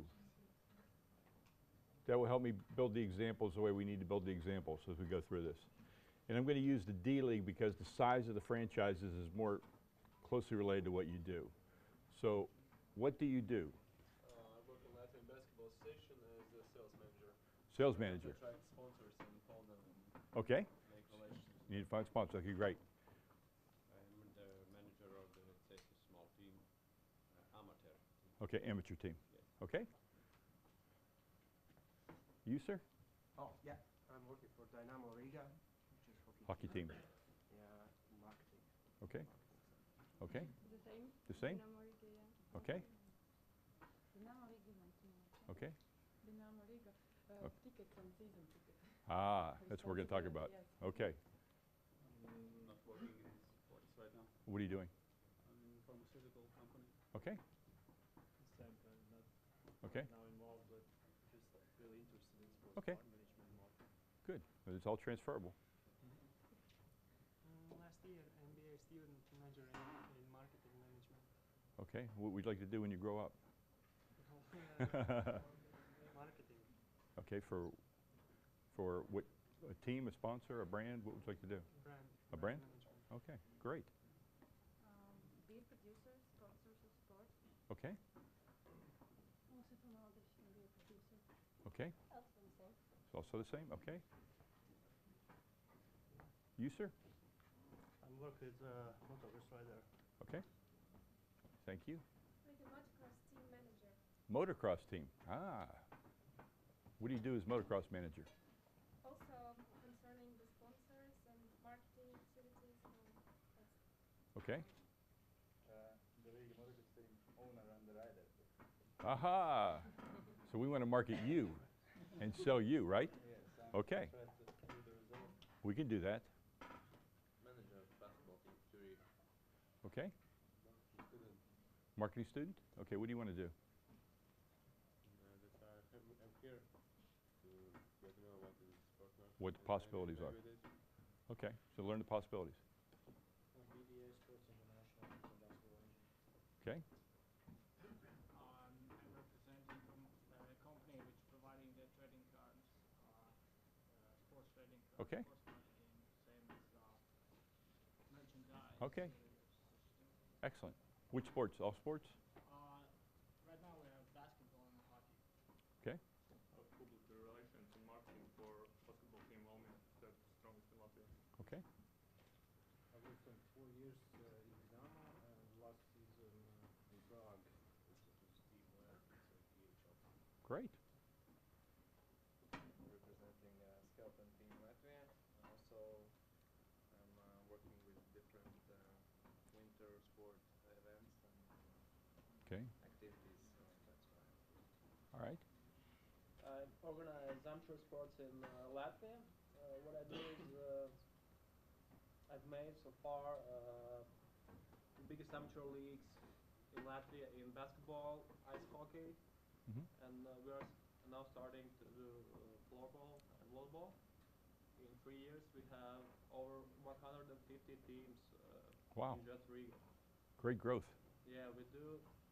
Actually, what we offer to the people is the same what pro players have, like homepage, Excellent. a lot of stuff, a lot of sponsors, gifts, Okay. photos, videos, video tops, and a lot of Nice. like that. Great. We work together. You work together? Okay. I manage a group of ad agencies and consult my clients with sports marketing from time to time. Good. Used to work for Adidas for quite a while. Okay. I organize sport and entertainment events. Ah, a promoter. Little bit crazy ones like strong race and mud football, something like that. Yeah. A lot of the endurance things. Sorry? A lot of the endurance sports, endurance races. Yes, strong Yeah. race. It's Very, much of endurance. very possible. Very big in the U.S. Huge. I'm organizing women basketball league. I'm a Okay. coach and also work for youth basketball. Okay. Thank you. Women's league. Okay. I'm manager at Latvian Football Federation. Excellent. How's that going?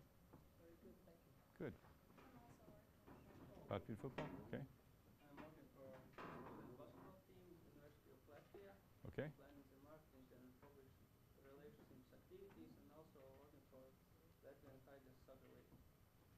Great. I'm selling sports equipment. Ah, salesperson. I love salespeople.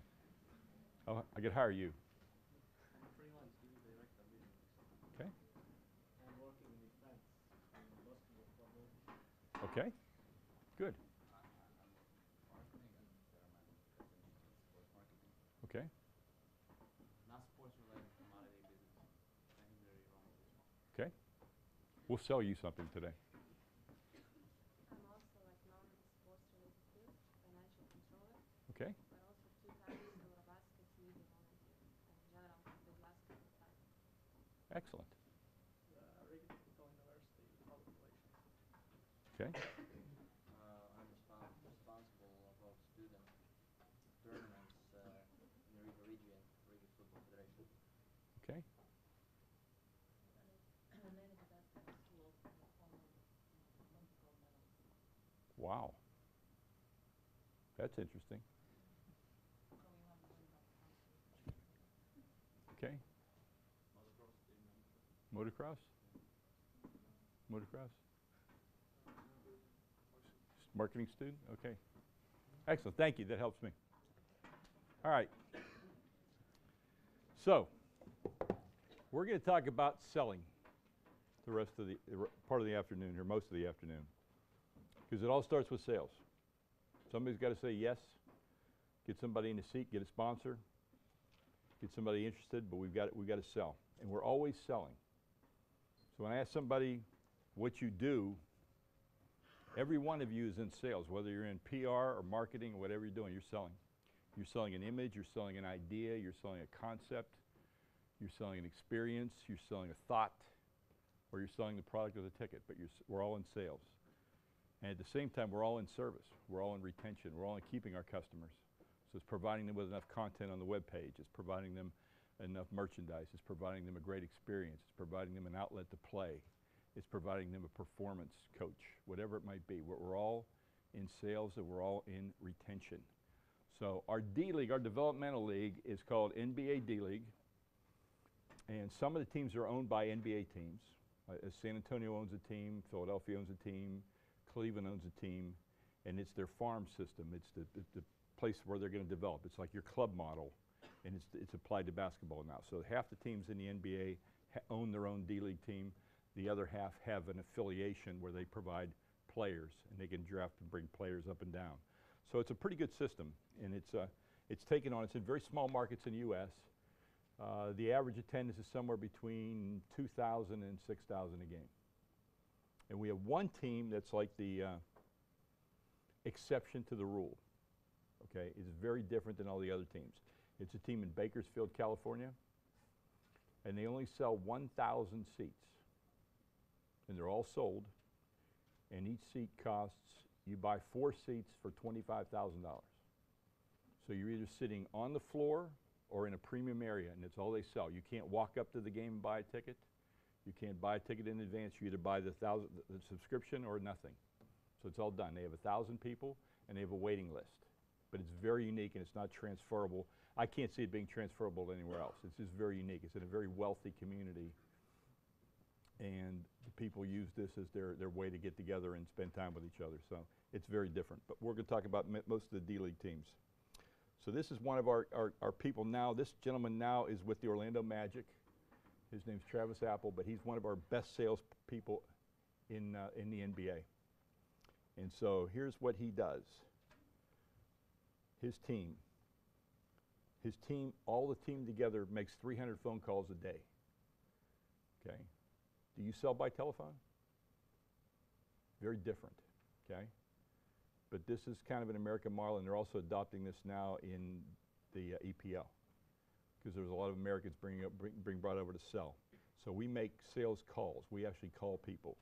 And we actually call people that have been to a game before. So if you buy a ticket with a credit card, we have your information. If you come to our website, we have your information. If you bought merchandise, we have your information. If you bought a ticket on the internet, we have your information. And so those are the people that we call. His team sold $100,000 worth of tickets in 90 days. Very, very focused, very, very managed. Now let me tell you one of the ways, and I think selling by phone might be too big of a jump for some of you, so let's do this. At the game, when people are at the game, okay, they're watching the game. They come to the game early and they're sitting in the stands. Are you talking to them? Do you know who they are? How many people know who's in your building? How many people can tell you? Okay, that's the first step. So what I would suggest for you to do is to design a survey, just a little 5 or 6 question survey. Say, hey, we'd like to get to know you better. If I know you better, I can serve you better. I can create a better system for you. So we'd like to know you better. Will you please answer these 5 or 6 questions? Okay? And the questions should be, have you been here before? Okay. Who are you with today? Why did you come to this particular game? Who are you with? Have you been here before? Have you ever owned a season ticket? Questions like that. I want to know about behavior. I'm not so interested in the demographics. Okay. What I would do, though, is say, in exchange for this survey, I'm going to ask you to provide me your contact information, and you're going to be in a drawing to do this. And it can be a special seat closer to the action. I could upgrade your seat. We're really big on that in the U.S. If you buy the cheapest seat, I get your data information. You're in a contest, and I can upgrade you to a better seat, and I usually have that sponsored. Okay, so if I want to move you, I might move you by having a moving company be the sponsor of the move of the night. So it's just a logical sponsorship relationship. Or I could say, this is a drawing to be honorary coach of the game. Some of the things I told you about before, or to be in the drawing to be on the high five line, or to do whatever, any of the benefits we talked about. So you can use all those as incentives to get the information that you want to have, okay? But you want to have their contact information. So if you don't want to have their phone number, then you have to get their email address. And so tomorrow, if they said, this is my first game, okay, then tomorrow I would send them an email saying, how was your first game? Did you have a good time? Did you enjoy it? Would you like to come back? Do you know about our products? Do you know about our ticket plans? Or I could even go one step further. I would say, this is your first game. Great. Let me take your picture. Now give me your email address and I'll send you your picture. Database, lead. That's what you have to have. But The only way you sell is if you ask. If you're going to sit in line and wait for somebody to come and say, I would like to buy a ticket, that will happen. It just doesn't happen very often. That's why you have to say, would you like to buy a ticket? Would you like to buy 10 tickets? Would you like to buy a good time? Good. How many good times would you like to buy? Okay, you have to ask. And it's the US way, but it's becoming the way in EPL. And it's going to have to be, if you want to be successful, you're going to have to become someone that asks. Because everybody else is asking them. They're asking them to donate to this charity. They're asking them to buy this product. Other people are asking them to buy. You just have to become in that behavior where you're going to ask. And you have to be comfortable asking. And that's why for you, the easiest way to ask is to ask somebody that's already been at your game. They've already demonstrated they'll spend the time. They've already demonstrated they'll spend the money. They already demonstrated they're interested. So it's not like it's what we call a cold lead in the U.S. It's a warm lead. Might even be a hot lead. And we rank things cold, warm, hot on the likelihood to buy. Cold, you've never been here. You don't even know what I sell. You might not have any idea what hockey is. That's cold. That's as cold can be. I've got to teach you all about me before I can even ask you. But if you're warm, did you have a good time? Oh, I see you came with your son. What did your son think of the game? Wow, wasn't it a great way to spend time together? How would you like to do that more often? You know, and it's not like, again, the ask has to make sense. This is the first time you came, your son had a good time. Great, why don't you buy a season ticket for 26 games? No. I already know the answer to that. No. Why? I don't know if I'd like to come 26 times. So you need another product. You need a starter set. You need a warm-up activity. So you say, how many months does the basketball season take place in Latvia? 9 months? How about hockey? How many months? Same. How about you give me one night a month by our game of the month plan? One game a month. Give me one night a month to entertain you and your family. How's that sound? One night a month. It's a small ask. Okay? That's where I would start. I wouldn't start trying to sell somebody 26 games. It's too hard. It's too hard. You need a place to get people to come and start with you.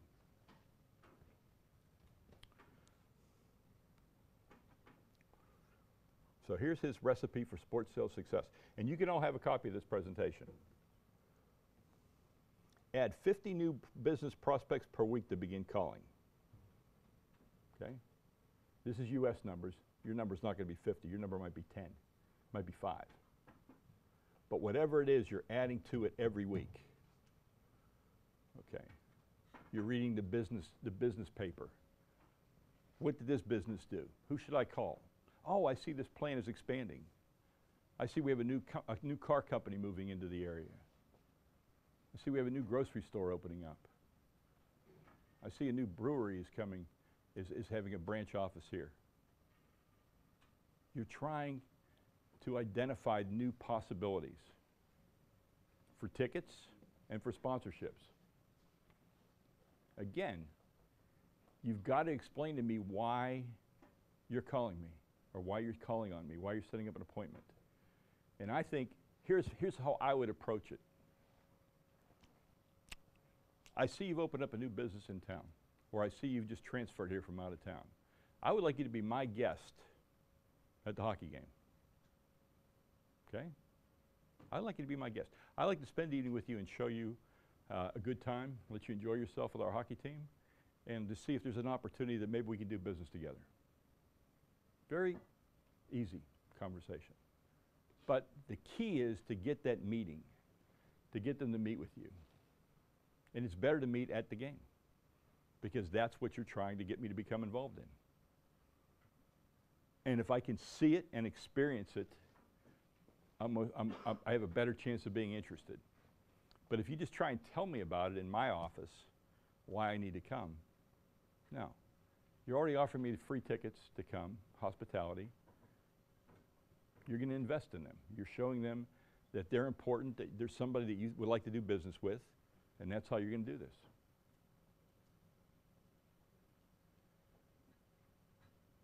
Send out thank you cards to everybody I speak with, good or bad conversation, anybody that purchases. Again, thank you for your time. I appreciate our opportunity to have a conversation. I'm sorry that basketball tickets won't work out for you this year. But hey, how about instead of you buying season tickets, why don't you bring a group of your employees to a game? If you bring 25 employees, I could give you this price. Keep a correspondence going. These sales just don't happen overnight. These are something you have to create. You have to give me a reason. Make at least 125 quality calls a day. I don't believe in that. That's too many. I don't think you can have 125 quality phone calls. I really don't. I think you can maybe have 50 to 60 quality phone calls. Maybe. But I'm more interested in you using the phone to set up an appointment. We don't want to buy over the phone. And plus, we sell an emotional product, right? We sell a product that's fun. You should buy tickets and come because it's fun. Maybe, I don't know. How about, why don't you come out and have some fun, then let's talk. Let me try it, let me test drive it. Would you buy a car without driving the car? No. So why would you buy a ticket to a hockey game without going to a hockey game? It's not hard, right? It's simple. Just think about it. Don't think about it as a hockey game. Think about it as a product. Would you test the product before you bought it? Yes. Okay, then what's my test drive? What does your test drive look like? Do you come to the game? Do I take you to dinner? Do you bring 3 or 4 people? Do I let you come down on the ice? Do I let you meet the coach? What does your test drive look like? And that you have to design. Each of you should design what your own test drive looks like for your product, because it should all be different. Okay? If I'm running a sports participation program like you are, okay, I should probably have a day when I have all the different sports that I'm going to offer, right? And I have a clinic, and I show people how to play all these different sports, and then I sign them up. I might get people to sign up for something they never played before, because they did it, they picked up the stick, they hit it, it looked fun. I want to do that. So again, it's taking it and making it experiential. Because why wouldn't we do that? That's our strength. We sell an experience, so why wouldn't we provide the experience and try and sell that? Don't just try and do it in a vacuum. Don't just say, here's my tickets. Sorry. You're the 10th person that asked me to buy something today. But you're the first person that asked me if I wanted to go to a hockey game. Okay? It's different, right? And different is good. Trust me on this. Different is good. Different is uncomfortable because I'm asking you to do something you've never done before. Okay? But how hard is it to ask somebody if they'd like to go to a hockey game as your guest? It's not like saying, give me $50 for my favorite charity. Well, it's not my favorite charity.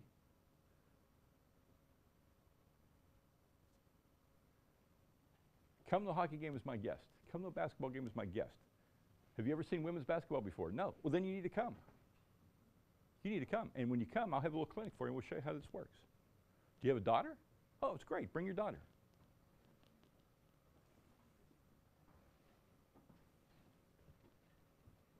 Sell through interest. Create interest in your product.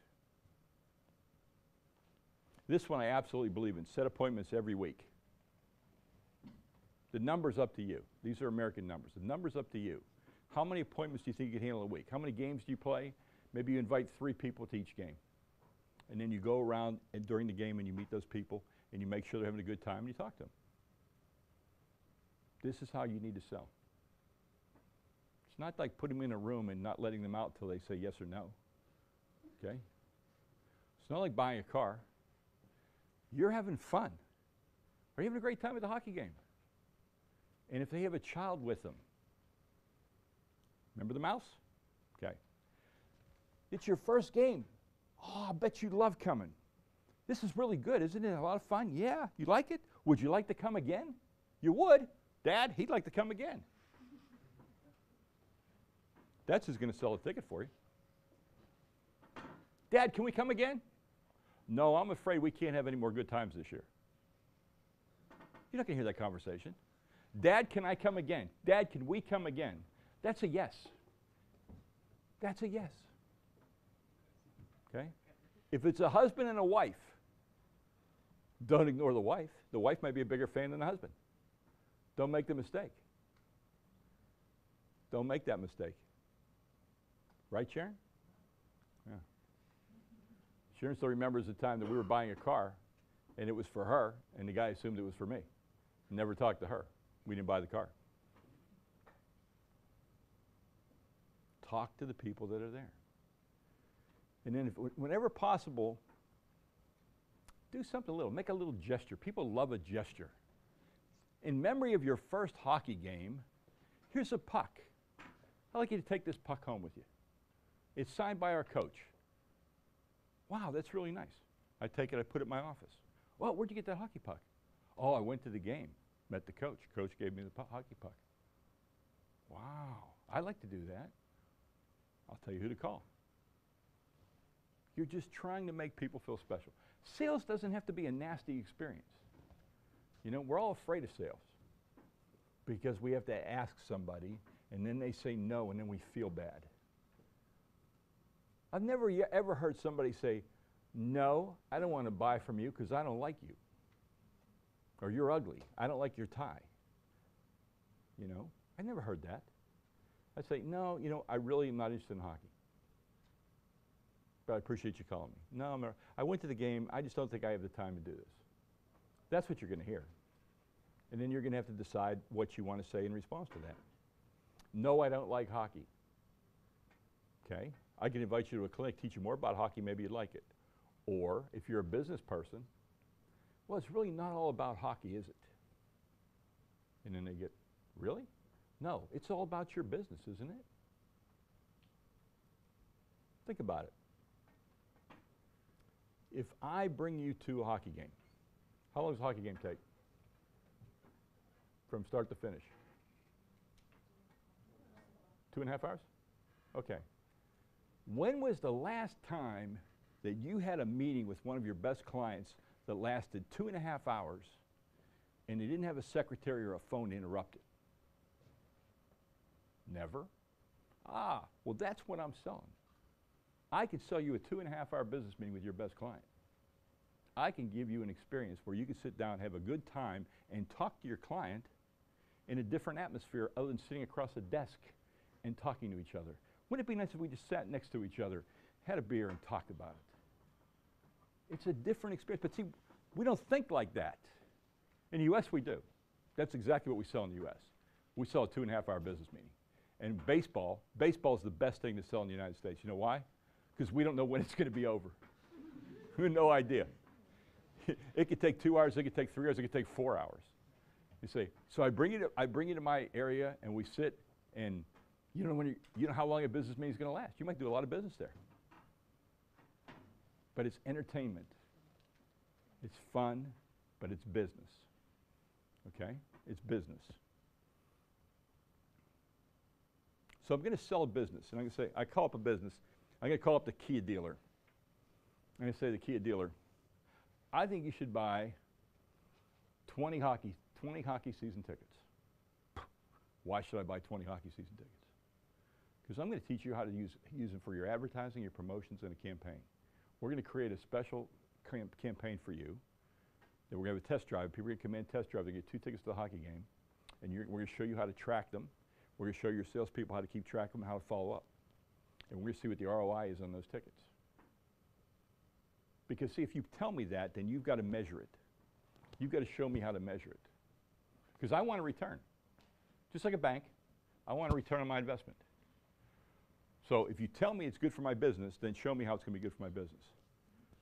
Okay, how many people test drove the car last month? They look up, they give you a number. Okay, then that's your goal. So hopefully by giving away 2 tickets, you can increase the number of people taking a test drive, right? I mean, logic. I'm giving you nothing. How many people test drove? 15. Okay. I'm giving you away 2 hockey tickets. Could I get 16? Could I get 20? Could I get 25? That's the business sense. That's where it's going to be. So when you're selling sponsorship of business, it's not just about putting your name on the dashboard. It's not just putting your name on a TV commercial, because that's not bringing it to life. You got to bring it to life. You got to make it. You got to make that brand come to life. Okay. So we talked about the Disney birthday, right? Did y'all like the birthday idea? Would some of you do the birthday? Give away a free ticket on the birthday? Would you do that? Who would do that? Raise your hand. Okay, you would do it. Okay, so we need a sponsor for that, let's say. Who's the perfect sponsor for that? Who's in the birthday business? Cakes? Soft drinks? McDonald's? U.S. McDonald's has a birthday club. So we go to McDonald's and say, you already have a birthday club. How about this? How about we give you a free hockey ticket to put in with your birthday giveaway? Well, that's great. What do you want? We want all the names of the people that buy your birthday or in your birthday club. We want to give them another offer. Okay. Cost zero, cost zero. Like it. Done. All right. It's got to be a win-win-win. So I'm the birthday boy. I get a free hockey ticket. Okay? What's McDonald's get? Well, McDonald's offers you, the birthday boy, a free Happy Meal if you're a kid, or a free sandwich and a drink if you're an adult. Okay? Think back to the mouse. You're going to go to McDonald's. You're not going to go by yourself. Somebody's going to come with you. So there's going to be incremental sales for McDonald's. You're the hockey team. Give away the ticket. Not going to go to the game by yourself. Somebody's going to come there. So the fan wins, McDonald's wins, and you win. That's what you try and sell. You try and sell something where everybody gets something. That's how it works. It's a question I always ask, what's in it for me? And McDonald's question is very simple. How does it sell more hamburgers? Very simple question. How does it sell more hamburgers? If you give me a hockey ticket to give away, how's it going to sell me more hamburgers? More people will sign up for your birthday club, because now you've increased the value. More people sign up for your birthday club, more people come to eat at McDonald's. Bang, done. Okay? You've got to ask what's in it. So the car dealer wants to sell cars. McDonald's wants to sell hamburgers. The beer company wants to sell beer. The soft drink company wants to sell soft drinks. So what you have to do is help them do that. If you help them do that, you've got a business. But it's just not as good for your brand, because this is 2013. We got to have, yeah, but I need money coming back. I need return on my investment. I just can't give you the money anymore. I don't have that in my budget. But if you talk about it being a sales budget, and I'm going to be able to sell more product, then I'm interested. So that's what it's got to be. You've got to help me with my product. That's the business equivalent here. So as you think about it, before you ever walk into that business, you've got that answer. And your meeting goes, hey, this is John from Dynamo. How are you doing today? Great. Hey, listen, I just thought I'd call. What would you think if I could tell you how to sell more hamburgers? Would that be a good thing? Yeah. Great. I would love to invite you to a hockey game because I want to talk to you about how to sell more hamburgers. Would you come? Sure. You're going to come. Or you know what, you start off, here's even a better one. Hey, this is John from Dynamo. How you doing today? Yeah, I was just calling because the economy is really tough right now. It's a really bad economy. So I was wanting to know what you're doing different this year than you did last year because of this bad economy. And they're going to go, should I be doing something different? Am I doing something different? Oh my God, I should be doing something different. I don't know. Why? Well, I had some ideas for you. I thought maybe come out to a hockey game, and I'd like to tell you how you should market in these tough economic times. Yeah, I'd love to come. Or you have a seminar, and you invite a bunch of businesses to come in and talk about the economic times, what you can do, how you can work together. Because again, you're selling a business solution that just happens to be a hockey game or a basketball game. Okay, but it's a business solution first. If you're selling it to a person, it's an entertainment solution. It's a fun way for a father and son to spend time together. It's a fun way for coworkers to go out after work and spend some great time together. It's fun for people to go meet each other. It's fun for a group to come out and spend time in a situation away from what they normally do. That's all. That's one way. But the business way is, how can we improve my business? That's all it is. Questions?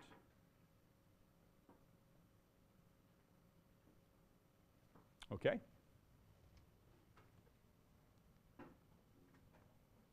Okay, these are the top salespeople, and we're going to talk about what makes them good. Sales process works for us. Tracking and motivating efficient selling activity and retaining our top sellers. Every one of the every place in the United States, I've got a board, and I've got everybody's name on the board, and I've got what they sold right next to it. It's like a box score. Okay, it's an economic box score. So you know where you are. You know where you are. It's competition, and competition is always rewarded. Okay, just like the best player on a team gets the best contract, the best salesman in the organization gets a better deal. Just happens. Our issue is always this: retaining our top sellers. Because in year one for a D-League team, year one a guy might sell $35,000, $40,000 worth of tickets, and they make about $25,000. So it's good ROI. I still make money. But the second year, they might sell $75,000 to $80,000, and they're not the base stays the same. They just make more commission. But by the third year, they're selling over $100,000 worth of tickets. That's why I've got to keep them for 3 years. So I've got to make it fun, I've got to make it rewarding, and I've got to make money. So I've got to be creative in how I keep my people, but it's key that I keep my people. How many salespeople in your organizations on the average? One? Well, God, we got to take care of you then, right? First of all, you got to think about it, all right? You think about it. It's probably, in the U.S., in a D-League team, which is the same size as your team, I wouldn't have any less than 8. No less than 8. Because, again, I'm not waiting for people to come to me. And that's the difference here. That's what you have to think about.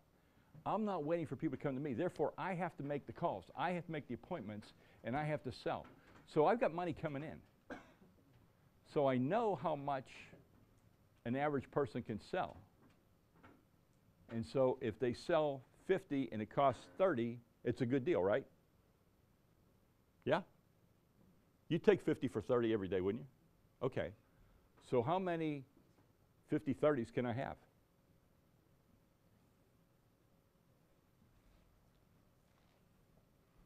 Mark Cuban told me once that if somebody was 20, it cost them $25,000 and they brought in $26,000, he'd hire them all day long, because it's still $1,000 profit every time. And if all his costs are 25, it's still profitable, he'd do it. But you can't cover, especially in an area like this, it's so geographically spread out. You got to bring people in from far distances to come to your games. How's one person going to do that? And I'm also going to assume, correct me if I'm wrong, I'm going to assume that the salesperson has other things to do besides sell. Am I right? Recipe for failure. Recipe for failure. And here's why. If you don't take anything else away from this day, remember this. Human nature. If you give me 2 jobs to do, I'm going to do the one first that I'm the best at, or that I like to do. Then whatever time's left over, I'm going to do on the other job. So guess what doesn't happen? Sell. That's what doesn't happen. And we have learned over and over and over and over and over again in the U.S. that you sell and that's your primary job and that works. And if I give you 2 or 3 jobs to do with it, it doesn't work. So this is when the leaders here have to step up and say, I'm willing to invest in sales, because there's a chance to make more money, and there is. Because the sales aren't going to just come to you because they like you and they're like butterflies and they're going to fly in because you have a butterfly bush. Doesn't happen. You're the butterfly bush and you got to go out and get the sales. So trust me on this. And I know this is hard. And I know some of you are thinking, I don't have any money to do that. You don't have any money not to do it. Because you have to have dedicated salespeople. You have to. Otherwise, this doesn't work. I have a question. Yes? Are you talking about direct sales to the sports fans or to like sponsorship? Both. Both. So basically, do these salespeople that you're talking about, are they concentrating on one or on both at the same time? I've got some that just sell tickets and some that just sell sponsorship. All right. Yeah, because it's a different sell. Because a ticket sell, I can talk to you, and at the end of the game that I invited to you, you're going to tell me yes or no. Okay? Sponsorship might take 2-3 months. I might have to invite you to a number of times. I might have to show you different ways that it works. I might have to bring you case studies. I might have to take you somewhere else and show you a sponsorship that really works well. It's a longer process. It takes a different kind of a salesperson. It takes a little bit more strategy, a little bit more tactics to figure out how to sell a bigger product.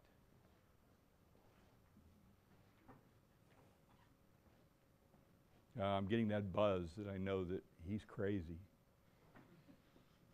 I'm just American. And I'm just telling you what I know. What I know is not American, it's human nature. We might have the greatest intention. Wow, you know, I've been thinking about buying hockey tickets. Oh my God, I gotta go to the doctors. Oh, I gotta go to a parent-teacher conference. Yeah, I'm thinking about buying tickets though. You sent me a brochure and I look at it. It's on my table. I've got this brochure about buying hockey tickets. Yeah, whoa, it's a really good idea. I'll put it down when I pay the bills at the end of the month, I'll do that. And I get to the end of the month and go, you know what? I'm not gonna do it this month. I'm gonna leave it to sit there. But it's still a good idea. I still love to do it. And all of a sudden it's the end of hockey season. And the brochure's still there. Because the brochure can't talk. It sits there. It's just like a freaking sign. It's no good. It doesn't do anything. It needs a brochure to be sent and then somebody to follow up on it. How's that sound? I sent you a brochure. Would you like to go to hockey? Yeah, I'd really like to go to a hockey game. Great. Here's what we can do. It takes interaction. It takes people. It takes human contact to sell it. It doesn't sell by itself. Unless you absolutely have to have it. Okay? The grocery store doesn't need a salesperson, do they? You get hungry, you go to the grocery store, you spend money, you bring food home, right? No salesperson, you're the salesperson. I'm hungry. What am I in the mood for? And they always tell you, don't go to the grocery store when you're hungry. Because you buy a bunch of stuff you don't need or that you shouldn't buy. Yeah, if I go to the grocery store and I'm hungry and I happen to go in the cookie aisle, I guarantee you, I buy 8 different kinds of cookies because I don't know which one I want, but I want them all. I don't know which one I want first. You don't need a cookie salesman. You don't need a little elf telling me that I'm hungry. I'm hungry. I know what I want. There's not that same thing going on for a hockey ticket or a basketball ticket or volleyball ticket. It doesn't exist. You've got to create it. You've got to be that person. Prospecting. Okay? This is the first step in sales. Finding who out there could buy your product. Who are the most likely people to buy your product? Now, I already told you who they are. They're people that already went and aren't season ticket holders. They just bought a ticket on the internet. They got a ticket from a friend. They got a ticket from a sponsor. They bought a ticket with their credit card, but they're not a regular attendee. That's your best prospect. Absolutely best. For a business, it's any business that needs to improve their market share. And that would be all of them, last time I looked. No matter if somebody had a 99% of the market, they'd still want to get 100% of the market. Okay? They still want that. So it's figuring out where those people are. So that's your prospecting. Who can afford to buy your product? Who needs to buy your product? Who could benefit from your product? Who would enjoy your product? Look at who you currently have. You know, what does your research tell you? What's the average age? What's the gender? How many kids do they have? How much money do they make? Yeah? Then go find more people like that. That's what you need. And I don't know if you have it here, but in the US, if I call up somebody and I say, I need, and I describe what the consumer is, they'll give me a ton of leads. Scarborough, a different demographic research service. I can buy whatever I need. I can buy all the leads I want. You might not have that here. So you've got to create it. You create through your own surveys. That's why I told you to take surveys at your games. Attendee profiles. Who's in the building? That's your prospect list. They're here. Now you have to sell to them. Face to face. I already told you I wouldn't sell over telephone.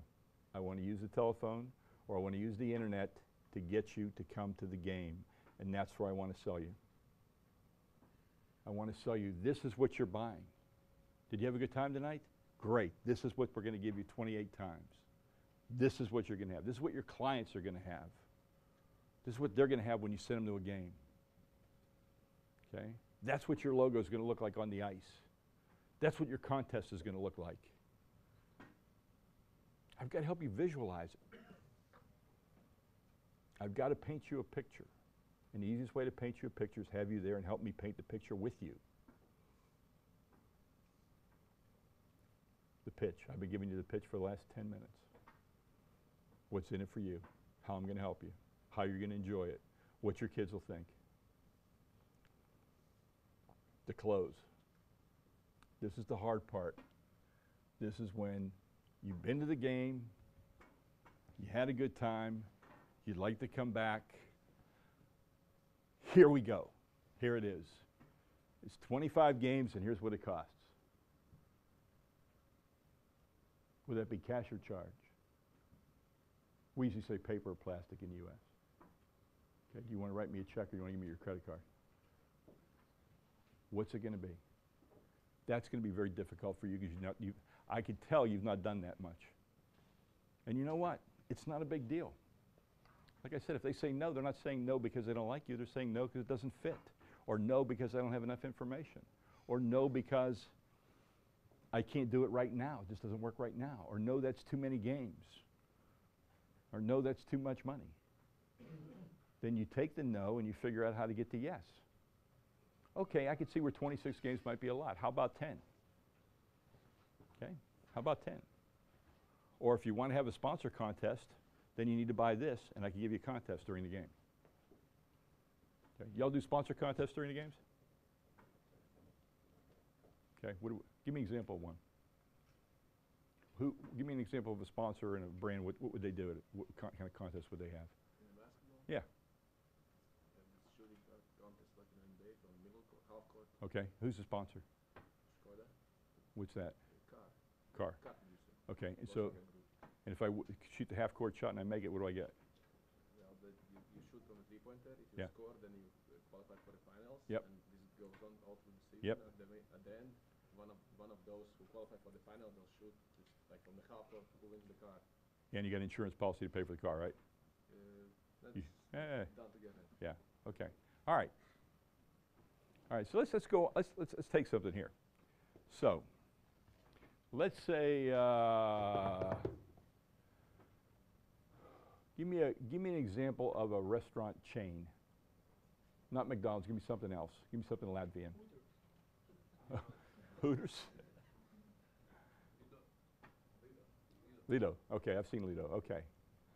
So if I was having a contest, it's worked backwards. So I'm asking Lido to come and sponsor something at my game. What does Lido want? They want customers, right? They want customers. They want all those people at the game to go to Lido, right? Yes? Yeah. Good. So how do we do that? And what do we do? How do we do that? Okay.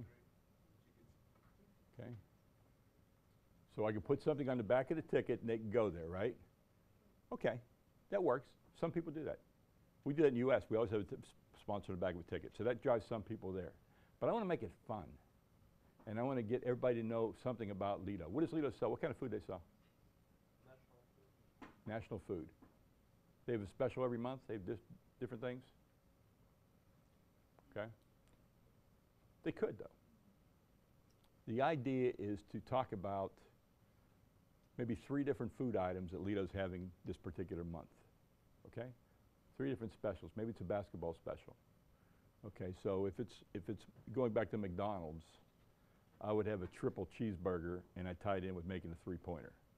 But I don't want to do that. So I want to use Lido and I want to say, okay, I'm going to pick Joe out of the stands and Joe's going to come down here. And if Joe makes a layup, everybody can take their ticket stub, go to Lido and get a soft drink. Okay? Then Joe goes to the free throw line. If Joe makes a free throw and the layup, everybody goes and gets French fries, breadsticks, something not real expensive, but everybody gets it. The third thing is, then Joe goes back, and if he makes that, then everybody gets something better. So there's 3 different food items. But Joe's got to make the first one to get everybody there. So if I make the first one a soft drink, you think, would a lot of people go get a free soft drink? Awesome, I'm glad, because in the U.S. they won't show for that. No, they won't show for that. So for a beer, man, we can't give away beer in the U.S., so we can't do that. But if you can do that here, that's a home run. Okay. All right. So in the U.S., we have a company called Pizza Hut. We don't have Pizza Hut here, do we? Okay. We used to have a contest for Pizza Hut at the baseball park that could have 20, 25,000 people. Okay? And we used to take a machine and shoot a baseball up in the air, and if you caught 1, everybody got a soft drink. If you caught 2, everybody got breadsticks. But if you caught 3, everybody got a personal pan pizza. Okay, so I know you won't go for a Coke. I know you won't go, some people go for Coke and breadsticks, but everybody would go to get the free personal pan pizza, which cost about $3.99. Okay, but that's not enough to really fill you up. If you have more than one person with you, you got to buy a bunch more. So again, it's that same reason. So it's in my best interests to make sure whoever I pick has some skills, because I want them to win the big prize, because I want everybody to go, and I want Lido to see all that incremental business. If it's just a soft drink, you're not going to go. If it's 5% off on your order, whatever's on the back of your ticket, you're probably not going to go, because half the time you forget it. Okay? It's got to be something that's attractive enough to make me want to go, and that's what I sell Lido. How would you like to have 3,000 customers next week? What? Yeah, 3,000 customers. I'd like to have 3,000 customers this month. Yeah, I'd love to have 3,000. What do I got to do? Give me some food, and we'll have this contest, and you pay for a sponsorship, and the people will come, and they'll win, and they'll come and eat at your restaurant. Are you sure? Yeah, it's free to start with, and then the incremental spend, and so you're going to get, your regular customers are going to come in, so you're going to get an incremental spend from them. But what if you get, what if 20% of those customers that are coming in have never been here before? Then you just got a trial of 20% of these customers. How valuable is that? And anybody will tell you, in this day and age, we used to say it was 10 times more expensive to find a new consumer than to retain a consumer. In this day and age, I'd say it's more like 16, 17 to 1 because of the internet and because of all the other options. So it's even more expensive now. So if you can deliver me 20% of people I don't touch, now you're talking to me. Now you've got something really valuable. But you've got to get them there. And that's why it's got to be a contest that's fun. It's got to be educational. What does Lido sell? Why would I want to go? What is the food item? So I'm educating people in the arena at the same time, talking about the food item, and then I make sure they win.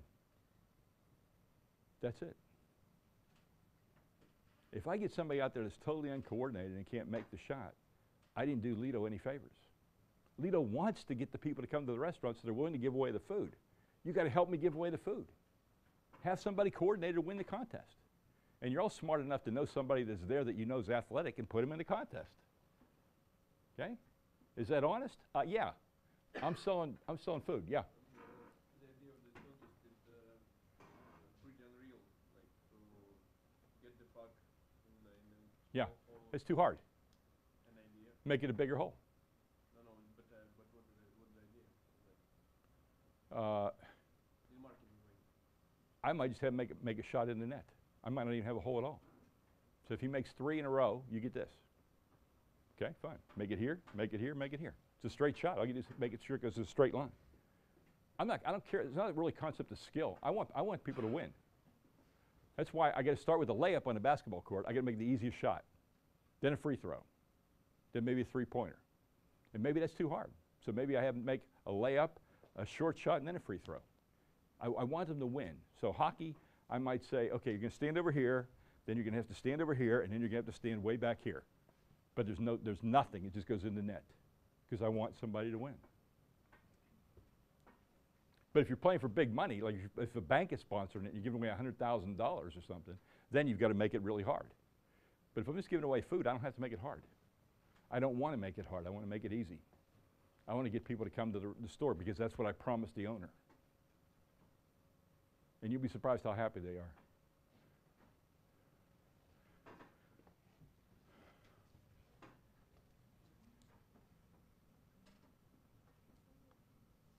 Okay.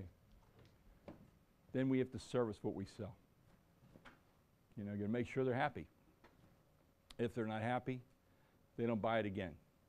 So let's talk about the person that just bought season tickets. Okay? How do you track whether people attend or not? Do you track it? So I have a hockey season ticket. At each game, do you know if I'm there or not? You should know. How should you know? When I come in with the ticket, what happens to the ticket? Do I scan the ticket? Yeah. So if I scan the ticket, I know. I don't know if I'm there, but you know my ticket was there. So you know my ticket was used. And really, at the end of the day, that's what it's about. You don't really care if I'm there. You care if my ticket got used. Because that's what I'm going to tell you. My tickets didn't get used. That's why I'm not going to renew with you. I couldn't give my tickets away. But if my ticket's used, that's a good thing. So I need to track that. And if all of a sudden I go through, I should have a printout every week. Who didn't show? Who didn't come? And if I see maybe you missed 2 or 3 games in a row, I call you on the phone. I say, hey, I'm concerned about you. Are you okay? You know, you haven't been to a game. Are you okay? Is something wrong? Is there something I could do? Were you sick? Your mother okay? Your dog? What is it? Why aren't you here? Oh, you know, I was out of town on a business trip. Oh, okay. You know, you should call me next time because I would rather have your tickets. Give me your tickets you're not going to use, and I'll donate them to charity for you. We'll make sure somebody uses those seats. Oh, I didn't know we could do that. Yeah, we can do that. We can do whatever you want to do. I can send some kids to the game. They've never been to a game before. Well, that's nice. Yeah, let's do that. But once you call me, then I know it wasn't just about the sale. Right? Because when I sell you the car, you don't ever see me again until I come try to sell you another car. Somebody else services it, right? You bring it to the service department. You meet a guy you've never met before, and he's in charge of servicing it. Well, the guy told me, yeah, well, he was wrong. Oh, well, he was wrong. Okay. But you service it. How'd that promotion work for you? I really didn't do that well. Well, let's sit down and take a look at it. Let's see if we can make it better for next week. Maybe we need more PA announcements. Maybe we need to make people more aware. Maybe we need to give them a map of where all the Lidos are. You know? What do we need to do? Let's figure it out. But let me know that our relationship didn't stop when I gave you a check. That's what you got to show me. And that makes you different than everybody else. And that's what you want to be. You want to be different. You want me to understand you care about me. You care about what I bought. That's what I need to understand. That's key. That's critical.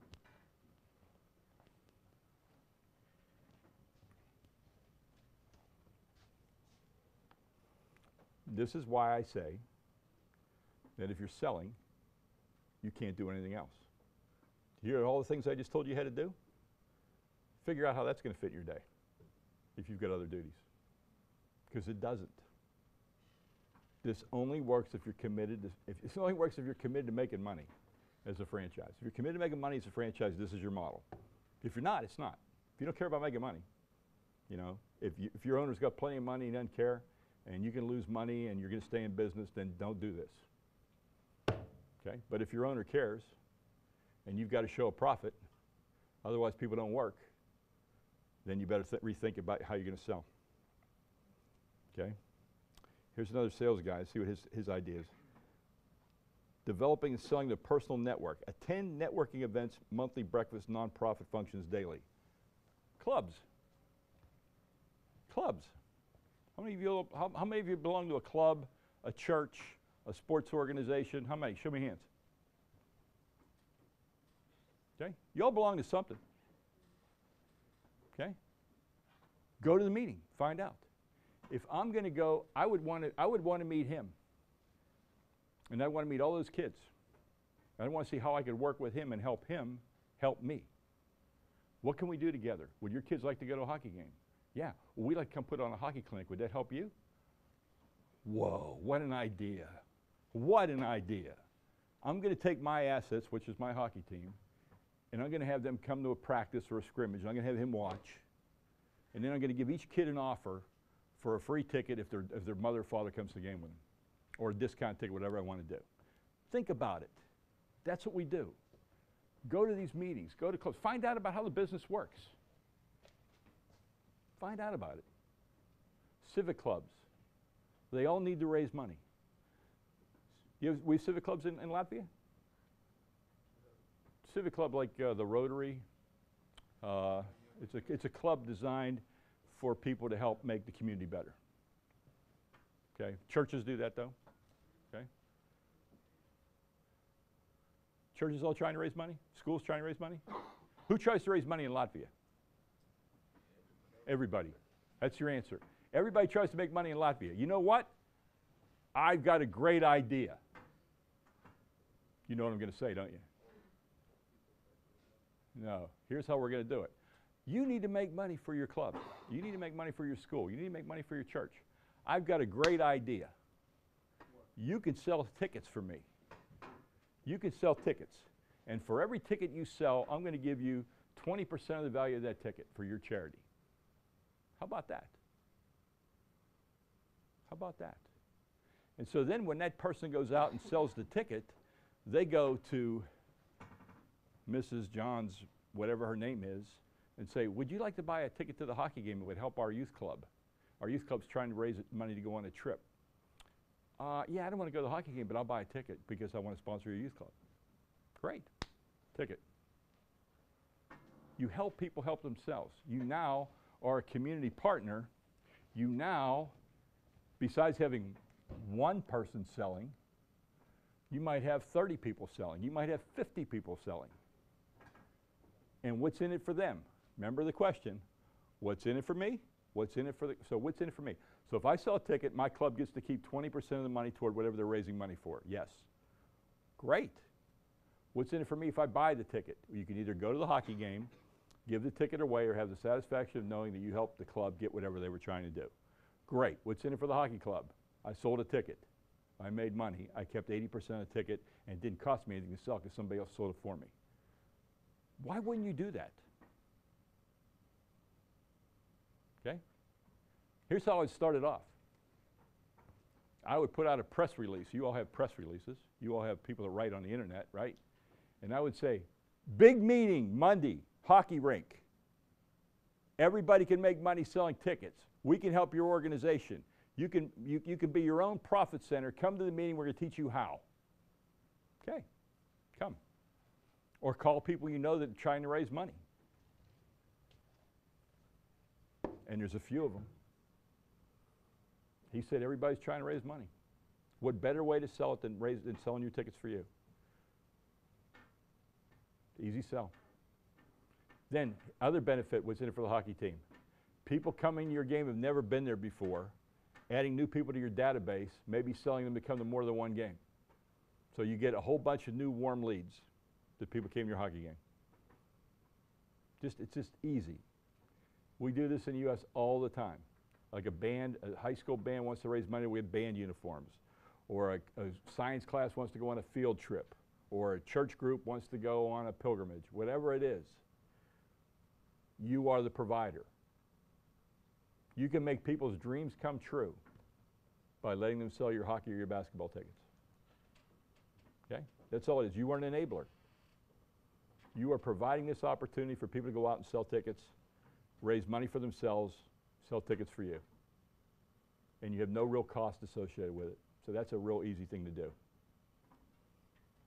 And if you're interested in this, I'll get you more information on that. Just send me an email. Identify connectors. And connectors are the people in the community who know large numbers of people and who are in the habit of making introductions. Okay. Malcolm Gladwell, one of my favorite authors, characterizes these people as having social networks of over 100 people. It doesn't have to be over 100 people. It could be somebody who has 20 people, 25 people. The president of a bank, the pastor of a church, those are connectors. They know lots of people. Make those connectors part of your network. LinkedIn. Y'all use LinkedIn? Okay. Just being a loyal LinkedIn member is a special gift. We'd like to give you a free month of LinkedIn Sales Navigator. Here's how it works. Use your network. Upgrade for free. Your gift expires soon. You send it out to all the LinkedIn people, send them an offer. Connect with every person you meet. Use the prospect's connection referral and intro email. I see your LinkedIn is so-and-so, so am I. I'd like to link into you. There's your offer. And ask for a meeting. Again, don't try and do this over the internet. Don't try and do it over the phone. Use the internet, use the phone to get people to come to the game. Face-to-face leads to sales. Okay, this guy learned how to sell to doctors and lawyers. And all he does is sell to other doctors and lawyers. And he uses that referral, and he'll go in and say, hey, I just sold this sponsorship to this law firm, and here's what it did for them. And they'll be willing to talk to you about it, and here you go. It's special. You learn about their business. You know about their business. You know why this makes sense. You know why this would work. You're the expert. Again, 8-10 meetings a week. Focus on information, help cross-sell, set up a follow-up meeting. Okay, she did 60,000 a week, driving urgency. Okay, see those two people that are circled? Watch this. Call prior to the game to set a meeting up. So I'm inviting you to the game. Then you come to the game and all of a sudden I upgrade your seats. So you get to sit right there, down front. Then at halftime I say, hey, do you like those seats? Those seats are available. Or the seats I gave you before are available. You got to ask, are you interested? Then you give them an offer with a value add. If you do it today, then I'm going to do this for you. So if you do it today, you can be coach of the game next week. You do it today, you can be in the high five line. You do it today, you can make a layup on the court. You just add the asset to right then and there, but you say it's closed, the offer ends, close of business today. Put a deadline in there. Maximize your current buyers. 60% of groups come from the current base. In other words, if I want to sell a group of people, 60% of all those sales are going to come from people that are already coming to games. I just never asked them if they wanted to bring a group of people with them. Hey, have you ever thought about how much fun it would be to bring your coworkers to the game with you? No, tell me about that. Well, here's what we can do. They're already interested. They already like coming. You're going to set them up to bring people from work, bring people from church. Would you like to come out and have a special event? Maybe a player could talk to them. You set up an asset. You guys could come and be on the court. You could be on the ice. You could do the national anthem. Whatever it is, you've got that opportunity. Sales come from referrals. We use this. Those two seats are open next to you. They probably won't be for long. Who would you like to have sit next to you? In other words, who do you want me to call and offer those seats for sale? But again, I think the way I told you before is better. I think this is a little bit too edgy for you. I like the idea of letting you say, hey, I would like to let you invite, as a gift to you for being a season ticket holder, I would like to ask you to give you the opportunity to invite 10 of your friends to go to a game this year. You tell me who they are, I'll send them a card with an invitation and maybe your business card, and they can thank you for sending them to the game. I would rather do the referral that way. It's not as edgy, it's not as in your face. And I think I think it actually be more effective. I think I'd give you more referrals. Okay? Then these are all things we measure, just the things that we said. In the Harvard Business Review, if Harvard said it, we know it's true, right? Motivating salespeople, what really works. A typical sales force, and you're a sales force of one, so I'm telling you something you've never even thought of before. A typical sales force is a clear majority of core performers. Small but elite group of stars, a group whose performance trails, and then a group that's not very good at all. You have different ways to motivate each group. And I'm just telling you this because I want you to understand this. Because if you're doing this all by yourself, it's a hard job, and some of you are better than others. So some of you would be in each of these groups, depending on how much you like to sell. If you really like to sell, you might be here. If you think selling's okay, you might be here. But if you hate selling, you're probably here.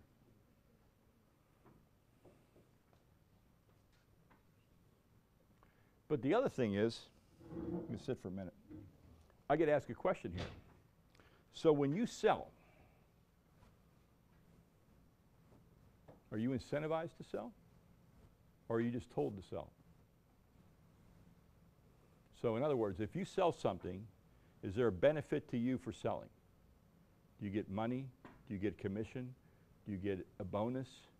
Or is it just part of your job? What is it?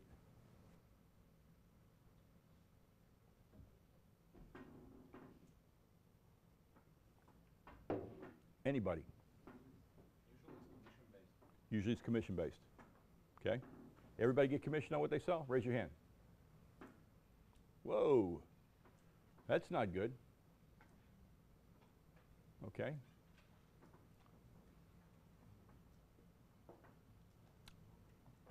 A salesperson without commission is not a salesperson. There's got to be an incentive for you to sell. Remember the what's in it for me? What's in it for me if I sell? Nothing, that's your job. Okay, I'll do it after I do these 15 other things you gave me to do. So nothing gets sold. If, you know, selling is, it's hard. If it was easy, everybody would do it. In the U.S., I would say if you had 100 meetings and you closed 5, you would be one of the best salespeople I know. You usually close between 1 and 3 out of 100. So why would you put yourself through that for nothing? And the answer is you wouldn't, and the answer is you don't. So I've got to figure out a way to incentivize you to make this worthwhile. There's got to be commission. If there's no commission, nobody sells. I guarantee you. I've never seen, the mouse doesn't pay commission because the mouse doesn't have to. The mouse doesn't sell, people buy. You have to sell. There's a certain people that buy your product just because they buy your product because they like the sport, but otherwise you got to sell it. You've got to find a way to incentivize yourself. You got to propose it. If you hit this goal, you get this. You know, you've got to have commission. Would you sell without commission? No. You'd be crazy to. Selling is the only job in the U.S. where there's no limit on your earnings. Okay? If you're good, you can make as much money as you want. Because the more you sell, the more money I make as your boss. The more money I make as the owner of the team. So why wouldn't I pay you more? Okay? Do you want me to give you some numbers that can make you crazy? Okay. An average salesperson in the U.S., average for a pro team, will make $50,000 a year. Okay? Somebody a little bit better will make between 75 and 100. And somebody that's really, really, really good can make $200,000. Okay? Just by selling tickets. Tickets. Not sponsorships. Tickets. And their base might be, they make $200,000. I guarantee their base is maybe $40,000. The other $160,000 is from commission. It's from incentives to sell. For all those things I told you to do, all those steps, there has to be a reward or it doesn't work. Okay? So I'm spending a lot of time on this, and I know it's a system that you don't have, and I'm just telling you that unless you switch to a system that's going to incentivize you to sell, you're not going to sell. It's not going to happen. So quote me, put me on record, have me talk to whoever you need me to talk to. That's the fact. It's just too hard of a job. It requires you to do things that make you uncomfortable. It requires you to make a lot of effort to close something. So there's got to be a reward. There's got to be an incentive. There's got to be something that shows you that you should do it this way. And it's got to be the what's in it for you. I'm going to push that out of there. I think I made my point on selling. Okay. All right. Here's how we do it in the D League, which is the same size as you. Each sales rep is expected to set 3 prospects a game appointment for each game. So I'm inviting 3 people to a game. 3. And during that game, I'm going to go talk to them, make sure they're happy, make sure they're where they are. Okay, it's either new business for a sponsorship or new business for tickets. 3 people a game. They play about the same number of games as you. I think they play about 24 home games. So very similar. Same size markets, smaller towns, not big cities. This is what we ask them to do. Then we track it. So I have the account rep's name, and this is who they called, this is who they targeted, and this is what they did. 1 is they set a meeting. 1, the customer needs some more information. 1C. 1B, they've gotten a formal proposal. They get points for that. 3, they get a deal signed, they get a contract. 0 means there's nothing happening. So we rate you based upon the points. We keep track of you that way. You don't need to do this. This is just one thing you can do. But again, we try and reward activity.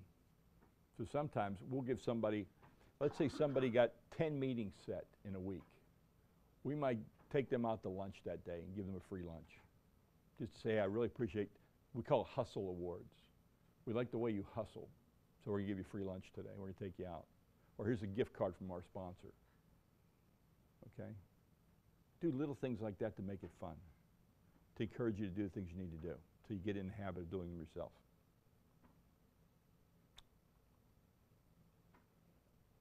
Okay?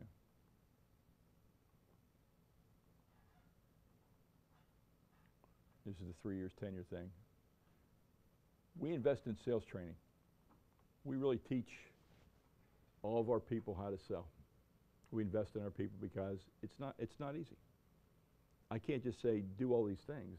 I need to teach you why and how. I need to show you, I need to educate you on why you need to do it this way. So we do. But it's very effective. We bring in different people, and they're good trainers, and we invest in it that way and make sure people know how to sell, make sure they're comfortable. Probably the MLS in the U.S. does, I think, one of the best jobs is the Major League Soccer in the U.S. They have what's called a sales training center. And they take people that want to learn how to sell, and they bring them up to a city where there's one of the soccer teams, and they teach them how to communicate. They teach them how to communicate. They teach them how to talk, teach them how to react. They teach them how to think on their feet. They take them, you know what improv is, improvisation? They take them to a comedy show that teaches people how to do improv as part of their sales training. Very unique, but very effective. They play these different games, like a different sales game, and they teach you how to think on your feet because you don't know what the person's going to say, and you've got to react to it really quickly. Very interesting way to teach. But I think there's got to be a developmental process here. And what I would probably encourage you to do as the head of a league is I would have a league training. I'd bring in one sales consultant and bring in all the teams together rather than have each team try and do it. I think it's just too complicated, but I'd bring one person in and have them do it that way. But there's a lot to be learned, a lot of very easy things to do that work out.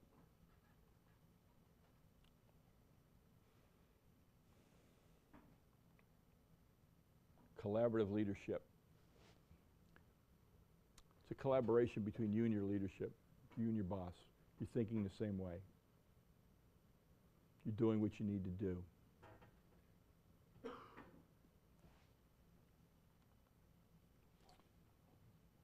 Onboard correctly. And this is onboarding is the same in the U.S. as orientation for you. When you bring somebody new into an organization, you have a process to teach them about the organization, right?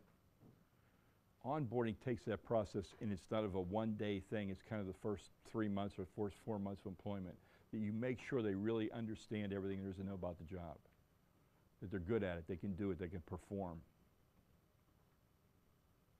Okay? Okay, it's time for questions now, because I think I threw a number of things that you're not comfortable with and you're not familiar with. And challenge me now. Tell me why they wouldn't work. Tell me why you couldn't do them. And let's talk about that.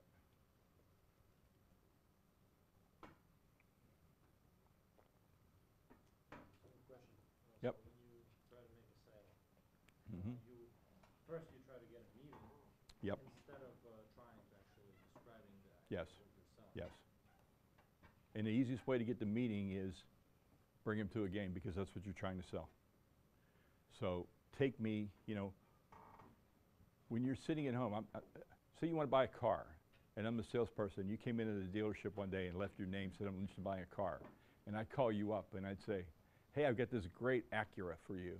Get this great Honda. Get this great Chevrolet. Get this great BMW. Get this great Audi for you. I think it'd be great for you. What do you think? Send me an email. You send me an email about it. But at the same time, what? You got to go see the car. You got to sit in the car. You got to smell the car. You got to turn it on. You got to drive it. You got to see what toys are in the car. You've got to know. For me to even send you an email doesn't help you. I can say, go to our website and pick out your car. Yeah, okay. You can design it. You can design your own car on a website. But would you design the car unless you drove it? Unless you experienced it? Maybe. Maybe you guys have $30,000, $40,000 to throw away I don't know about. So you just buy cars and throw them away if they don't fit. You don't like it. You're going to drive the car. Until I drive the car, nothing happens. Nothing. You can be the greatest salesperson in the world. Until you got me in that car, you can't close me.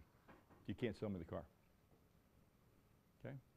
But what would you suggest? Because if I look at today's situation in Latvia, I think a lot of sports, different types of sports, do not have a proper service yet to sell, because country is small and there is also different level of infrastructure available.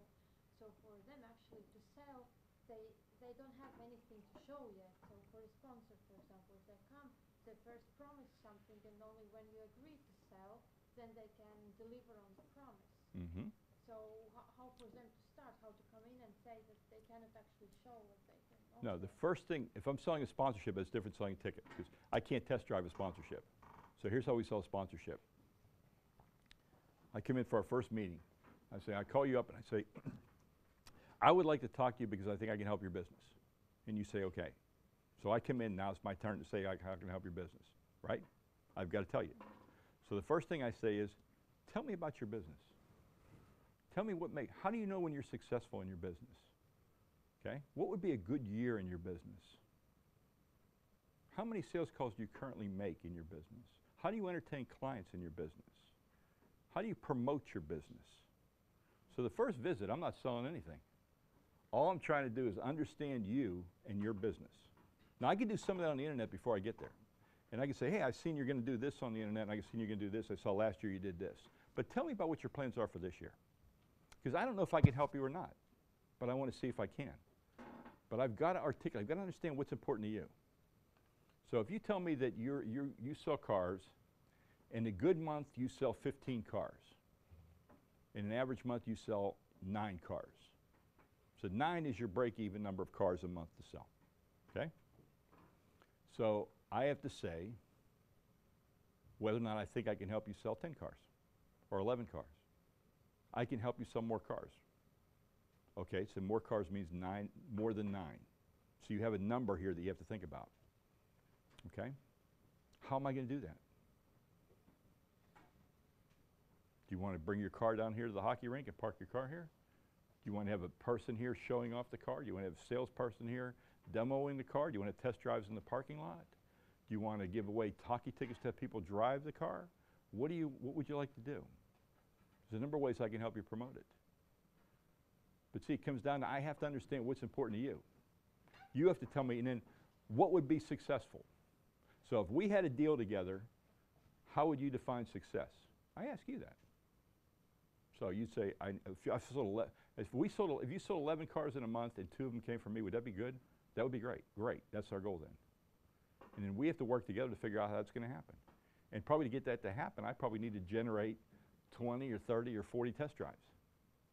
Can I do that? Is it something I'm equipped to do? If it's not, then I can't offer it. It's got to be something I can do. You know? If I say everybody's going to come in and do a test drive, whoa, that'd be great. Okay, I'll wait for them. They better come. They better show up. How are you going to guarantee everybody takes a test drive? You can't do that. You have to work with the person on the sponsorship to create something that you both think is going to work. And you can't test drive it. I mean, once you buy it, and then I got to do it. I got to deliver it. So when I'm selling a sponsorship, it's really, once we've agreed, just like you said, once we've agreed, but we've agreed, we've talked about all these things. I didn't come in here and said, here's the 15 things we're going to do, because that's all about me. That's not about you. And the sponsorship's got to be about you. If it's about me, it doesn't work. I'm just selling hockey tickets. Now, you're selling cars. I've got to make it about cars. So I've got to take that time at that meeting and set it up and see what we can do. It's a process. And again, that, more than anything else, that little exchange we just had, should tell you why you can't do anything else but sell. Why it won't work. That takes time. And that might have been the first of 10 meetings before she ever agrees to buy it. And then once she buys it, it might be another 10 meetings till we design it to get it to a form where it works. So if you're going to do that and be successful, you can't be doing anything else. But the ROI from that deal should be important enough that it's what you want to do. And it's what your boss wants you to do and what your owner wants you to do. What your sponsor wants you to do. And what is then the common practice? Because for a salesperson to sell for different occasions, different sponsors, and different customers, you need to also get into their business or needs. Yes. It means that the salesperson needs to be quite kind of with a wide range of knowledge with different things, or? The wide range of knowledge comes because you're going to find out after you've done 2 or 3 of these that the questions are the same. You're not asking different questions. It's just like different colors. But the ideas what you offer, they are kind of tailor-made, so what fits one Yeah. business doesn't fit another. Doesn't necessarily fit another one. So if I'm selling a car or I'm selling pizzas, it's 2 different things. I'm still selling it. I still need traffic. That's common. But one costs $30,000 and one costs 5. That's very different. Only so many people can afford this. Everybody can afford this. Not everybody needs this. Not everybody wants this. So there are differences. But that's why we have professional sellers. That's what they do. That's all they do. Do they have some kind of a backup support who generates some, I don't know, marketing ideas or activity ideas, or that's? In the U.S., the answer would be yes. Yeah, but if not, in the D-League, the answer is no. They do it themselves. But they learn how to do it. You learn how to do it because you're taught and you're mentored and you're shown.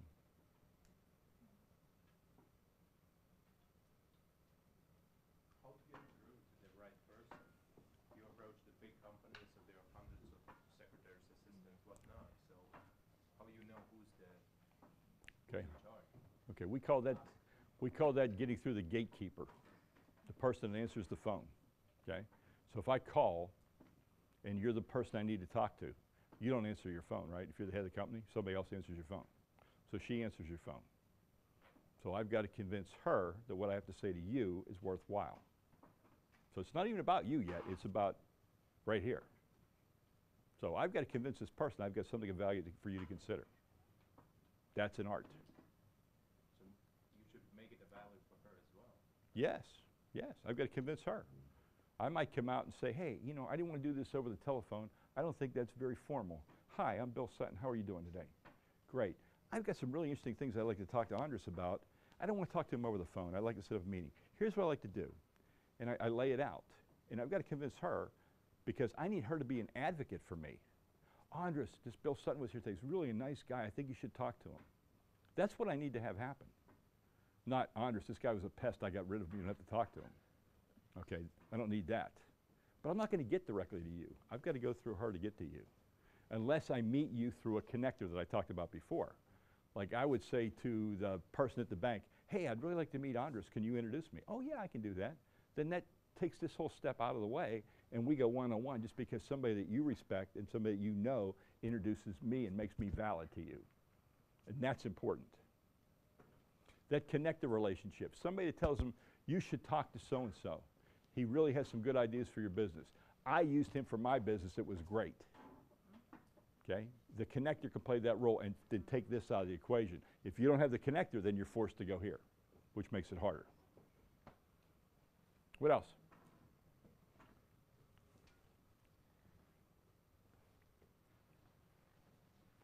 This whole system of sales, there are prices of tickets.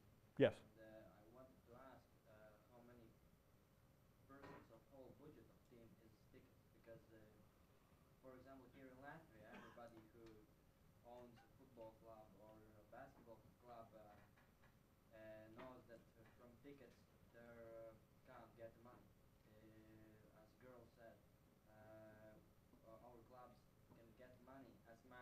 Mhm. Yeah. Yep. Only from sponsors. The main point, the other point is what we can show to Mhm. all the sponsors. But my question is that how many this whole system of what you're told to sell tickets is in USA, because I know here in Latvia it's quite less. Okay. If you're going to say, if you're a sponsor, you want to know how many people are going to hear your message. Fair? Okay. So tickets become very important, because if I have an empty building, why would a sponsor give me money to promote himself to nobody? Right? So in the U.S., and the philosophy should be, everything starts with having a full house, having as many people in the building as you can, because that makes what I'm selling him as a sponsorship effective. If there's nobody in the building, I didn't help him. If I had my contest for Lido, and I had 11 people in the building, and 5 of them went to Lido, I could say, well, almost 50% of the people went to your restaurant. 50% of what? And that's what it comes down to. So the ticket is very, very, very important. It drives it. In the U.S., I would tell you that ticketing revenue is always higher than sponsorship revenue. Okay? And I mean, we're not talking about the NBA, but let me give you some numbers. Okay, in the NBA, the Phoenix Suns, ticket revenue will be $43 million. Sponsorship money revenue will be $28 million. $15 million more. Okay? More on the ticket side. Tickets don't cost as much as sponsorships, but there's 20,000 tickets to sell and probably 30 sponsorships. So you've got to generate the traffic, the audience, for it to be of value to a sponsor. And since television probably doesn't come into play here, then it's in the arena, and that's where the attendance has to be. So you have to have that base of people that have the interest that can perform what I ask you to perform. Otherwise, I wouldn't buy the sponsorship. So if I'm driving test drives and I tell you we're going to drive 50 test drives a month to you, and I don't have 500 people in the building, it means 10% of my building is going to go to a game or going to test drive your car. That's not going to happen. It's going to be more like 4 or 5% if I'm great at it. So I've got to have a realistic platform here, and the realistic platform has to be the people. So you're not going to sell sponsorships without selling people in seats, because there's no reason to buy the sponsorship. Okay? You can't promote my business to an empty house. You got to promote it to people. You got to have people in the building. And then specifically, if in some sponsorships, it's not going to be just people. It's going to be people that are a certain age or a certain gender or a certain income level that relate to the product I'm trying to sell. So if I've got 1,000 kids in the building, that's good for McDonald's. It's not good for a watch company. It's not good for a cell phone company. Who do I have in the building? Do I have car buyers in the building? Do I have cell phone? Do I have people that have credit cards in the building? Do I have people that switch behaviors in the building? That's what I have to have. I have to have that balance of all those things. Yes, sir. Yeah, I think we're just getting a little bit closer to the problem, actually, because it's not really about selling outside. I think the biggest problem, if we take a club, let's say a basketball club or a football club here, they probably have a budget, let's say 1 million. Yeah? Mm-hmm. The decision makers allocate 90+% to whatever the basic functions are. Right. And then this very few couple percent is left for the sales and marketing activity. Yep. And I think the actual problem is not to go outside and sell something that there's more. The actual problem is in-house to make sure Make the primary sponsor happy with what they have. happens a little bit differently. And Okay. we understand that it's too little money to make sort of everything happen, but without that investment into sales and marketing, it's not going to get bigger. So Okay, yeah. Okay, point is a great point. If I've got a primary sponsor, I've got a certain obligation to that sponsor first and foremost. I've got to deliver on whatever that is. If it's cost management, if it's attendance, if it's recognition, if it's brand building, whatever it is for my primary sponsor, that's got to be accomplished. Okay, because I'm getting 90+% of my revenue from that sponsor, correct? Well, in most cases, it's more like funding. Yeah, funding, yeah. Rather than a return on investment. Okay. Investment. Why am I giving you the money? Because I like you? Yeah, probably, yes. Really? I'm moving here. In most cases. I get a lot of people like me. I'd have a hell of a team. So anyway, it's not Yeah. club anyway, so Okay, that's, yeah. that's where it's a little bit kind of. So there you go. Okay, so do you want to be a mediocre club or you want to be a good club? And there you go. That's where the extra money comes in. Extra money can buy players. Extra money can buy contracts. Could do lots of things. It's not up for you to say. It's just that, you know, we need the extra revenue. Here's what we can do it for. Or wouldn't you like to know that instead of giving me $100,000 next year, you only have to give me $80,000 because I can generate the other 20 in-house. I know you don't want to get into that, but that possibility really exists. You could sell it that way if you wanted to. I don't think any of us want to. We'd all rather take the money and have more incremental money come in on top of it rather than subsidize money that's already coming in. You know, this is one of those things that, you know, I know you want to think it's uniquely American to sell the way I'm selling, but it's really not. It's just basic sales. You know, you have a product here, and there's an audience here. Some people need your product. Some people want your product. You're in sports. Nobody really needs your product. Okay, you can make an argument that the sponsor needs it because it'd be really good for his business. But he doesn't need it. It'd be nice if he had it, but he doesn't need it. It's not like you're selling a heart valve that if people don't buy it, they're going to die.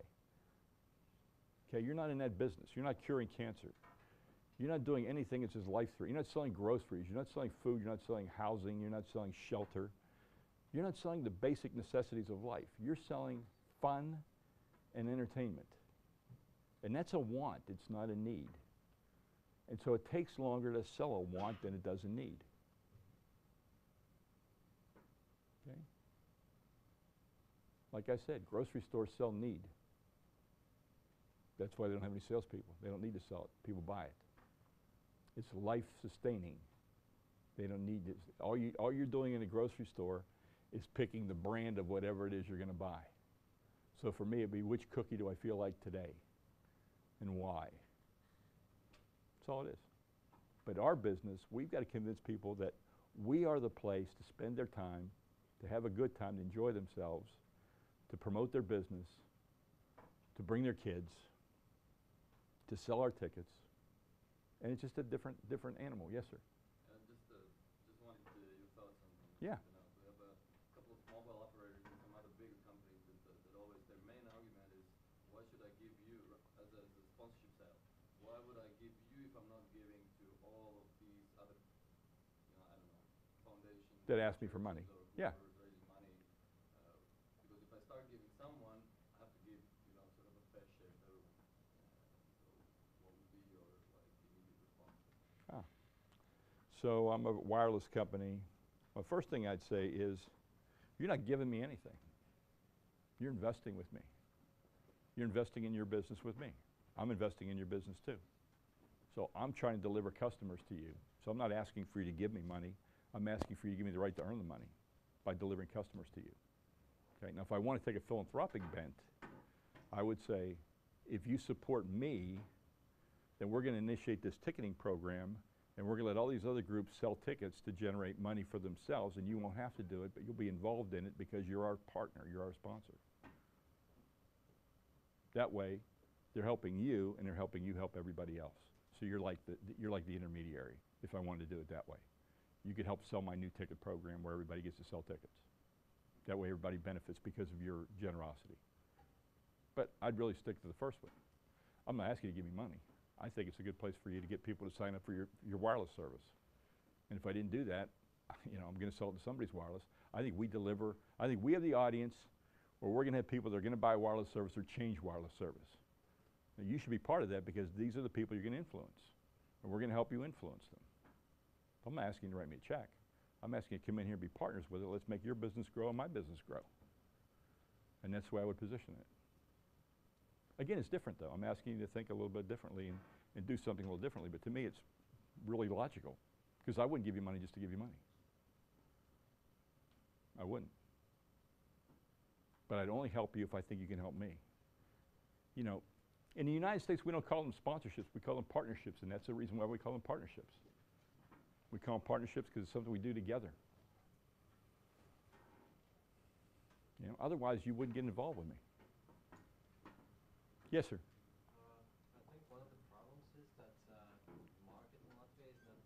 Mm-hmm. And that is the reason why it's so hard to get sponsorship and maybe partnership. Maybe you have some examples of working with smaller businesses. All these D-leagues are the same size as you. Small towns, small cities.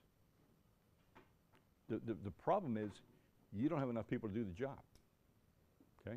If your market is even 20,000 people, can you call, if you're the salesperson, can you call 20,000 people? Yes, but how many years would it take you? Okay? 20,000 people. It would take you a long time to call them. My point to you is, you have a business, you don't have enough people to do your business. So you can never make enough calls to generate enough sales because you're one person. That's my point. It doesn't matter how big the market is. You know, I work with the New York Knicks. New York is 9 million people. Okay? I've got 50 salespeople. 50. How long do you think it takes 50 salespeople to call 9 million people? Right? Forever. So that's the point. The point is you can never really cover it all, but how more effectively can you cover it? How much better can you do? One person can't do it. It's not a one-person job, especially if you have more to do than one person. If all you had to do was make those phone calls, that'd be a full-time job, and you'd never get done. You'd be like the labors of Hercules. You'd be pushing the rock forever, never get done. No. You know, so y'all have got to understand that if you're going to generate revenue, you've got to sell, and you got to have people that just sell. You got to train them, and you got to compensate them, and you got to make it worth their while. And if you sell it to me as a person, I've got to enjoy it. I've got to have fun. I've got to use it. And if you sell it to me as a sponsor, you got to help impact my business. And if you don't, I'm not going to buy it. Okay. So, you sell trading. My last thing, I'll break. We'll take a break here. You're in the trading card business, right? What's your number one objective? Objective, you mean goals? Yes. What's your number one goal? Probably distribution, retail. Okay. And of course, some kind of the communication between the sports fans, the potential Okay. customers. All right. So, what you need to drive your business is you need to create reasons for people to collect cards, right? Yeah. You need to make it a tradition to collect cards. You need to make it a fun thing for me to do. If I've never collected a card before, why should I collect a card? I've got to learn, right? That's why also we are starting from children. Yes. Yes. Showing the traditions. And Okay. every year that these people open. Okay. So, if I was going to do a sponsorship with him, with Latvian basketball, okay, league-wide, every team, I'm going to have a giveaway where I'm going to give each child under 14 a set of cards, okay? Not a whole set. Few packs, let's say. A few packs. No, I wouldn't say a few packs. Let's say 2 packs. Not too much, just enough to get your appetite wet. I'm going to have a little story there for you about why you collect cards and who collects cards and the value of cards and what people have done and famous people collect the cards. I'm going to do all that. And I'm going to give you a little binder and 5 cards, and I'm going to hand it to you when you come to the game. And I'm going to have a coupon for you to go buy cards at one of your distributors. And that's what I'm going to do. Because I can tell you should collect cards. If you've never had any cards, you're not going to collect cards. But if I start you on a starter set, and now you've got a few cards, and you kind of like them, you like the way they look, you like to see what the rest of them are, now I'm interested. Then you tell me where I can buy the cards by giving me the voucher to go buy the cards. But you got me started by having the sponsorship and doing it league-wide, and if you gave out, let's say you gave out 1,000 of these promotional collector's kits, okay? If 10%, 5%, if 5% of the people start collecting cards, that's a good investment for you. If 10% did, that's a fantastic investment for you. But you're also doing it at a group that's very influenced by each other. You know, kids are influenced by the kids they hang out with. So if you can convince kids this is a fun thing to do and fun thing to do together, you can create a really big business out of this. You can do better than 10%.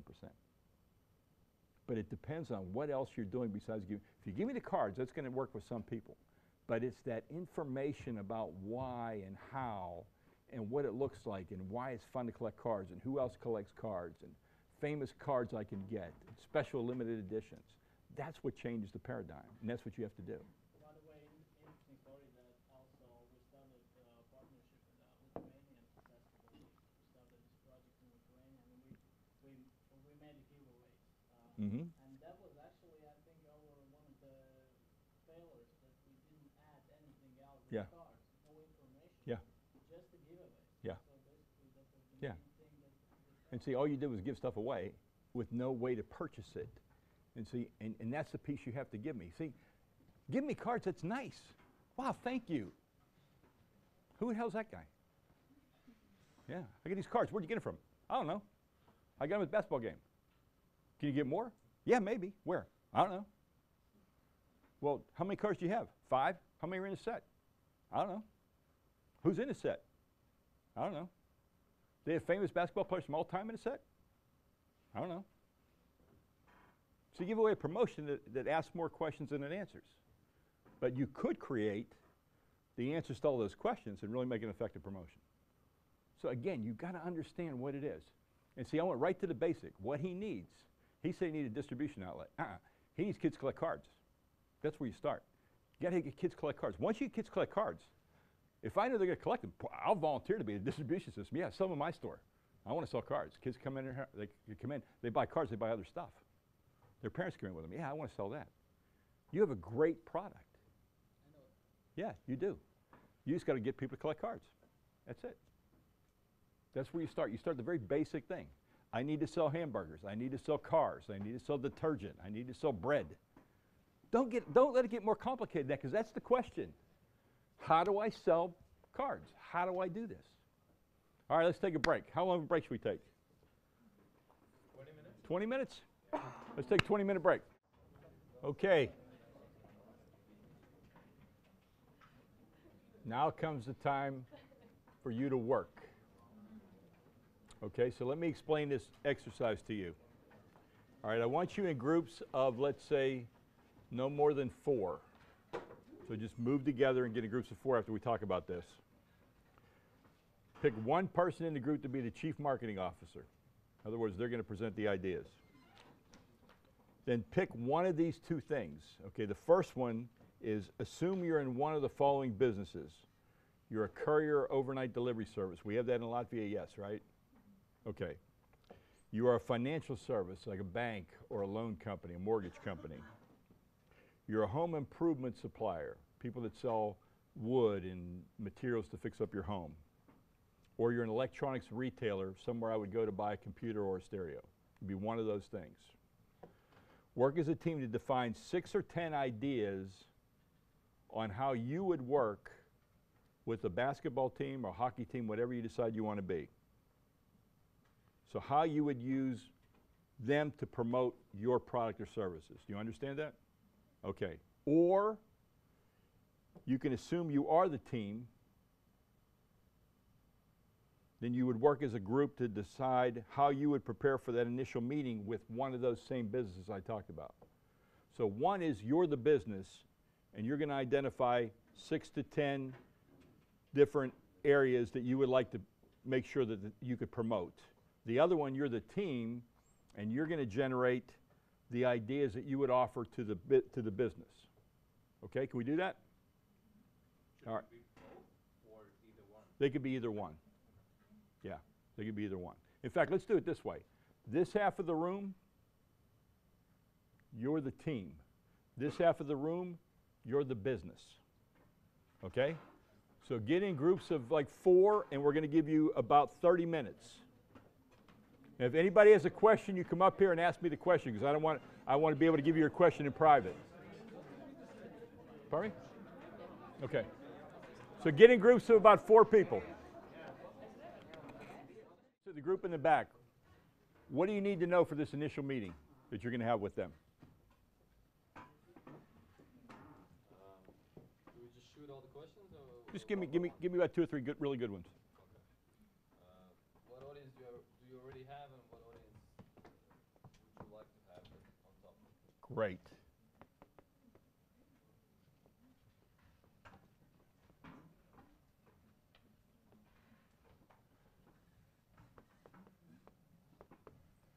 I like this kind of question. This tells you the current state. What kind of audience do you have? This sets the expectation. What do you want to have? Because that lets you know once you hear their answer whether or not this could be something that will work for you or not. Because they currently have 1,000 and they want 10,000. Is that something you can deliver? So what else do you have? Is it important for your business to promote a healthy lifestyle? Okay. And good for community. Okay.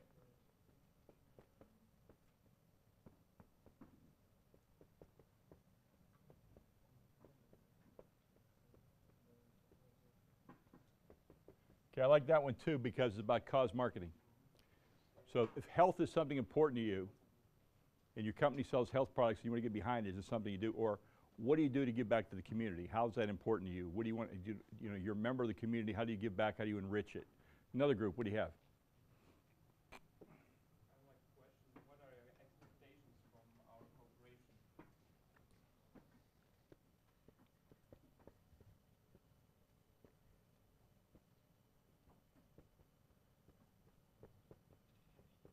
Okay. We have also already some points that we can provide to them, like brand awareness or sales or Okay. So you broke it down. direction. Okay.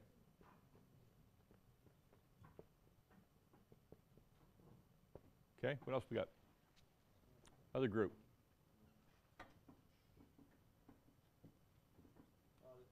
You just wrote down what I wanted to ask. The Okay. main question is, what is the aim of the company?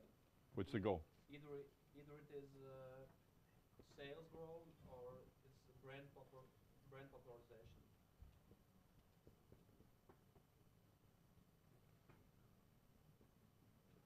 And this is an interesting question. What do you want to accomplish? Okay? The easy answer is I want to be profitable. That's the easy answer. The question is how? How do you want to be profitable? How can we help you? That's the harder question. Okay, what do you have, your group? Maybe what kind of marketing activities you already do? Yes. What are you currently doing?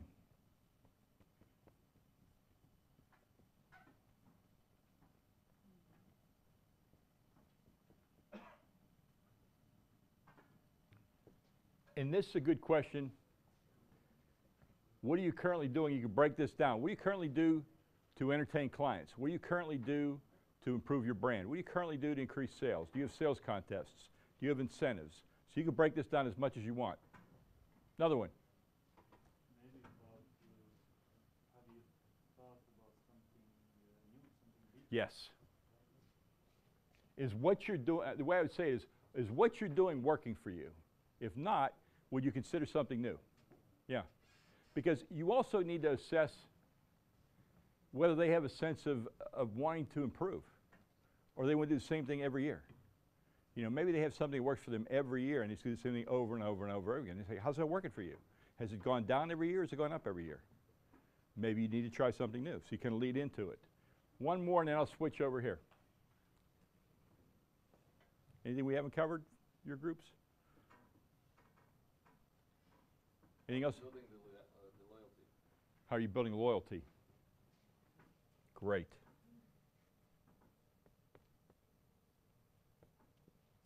Okay. And you're a sports team. So you're all about a healthy lifestyle. Okay, you're all about giving back to the community. You're all about loyalty. You're all about teamwork. You're all about your values. Those are all things, those are all assets that you have that you can bring to them. Okay? So, I'll do this later.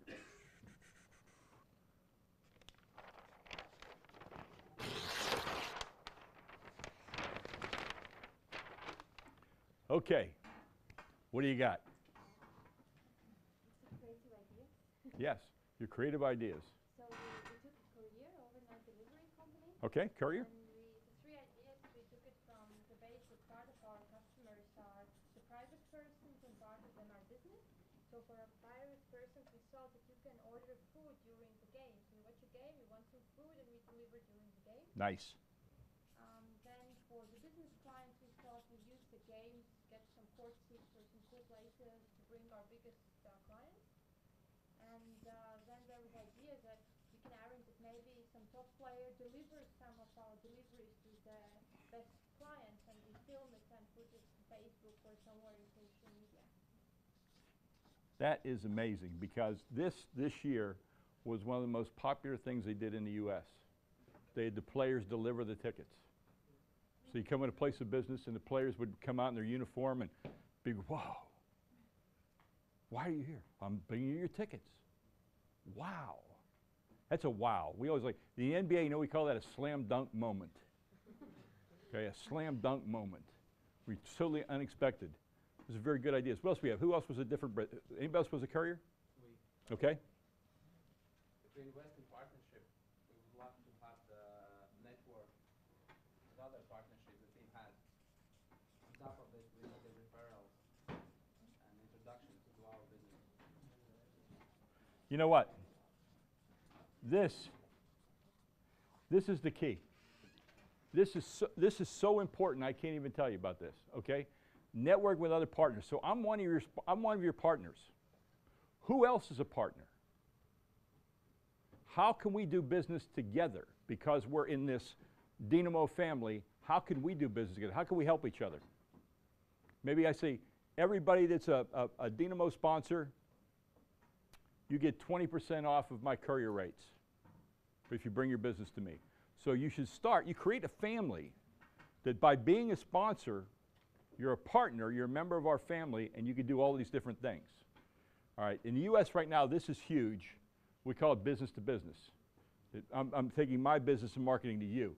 What we're working toward, though, is I'm going to take my business, and I'm doing my business with you, and now you're going to take your business, do it with my clients, and I'm going to do my business with your clients.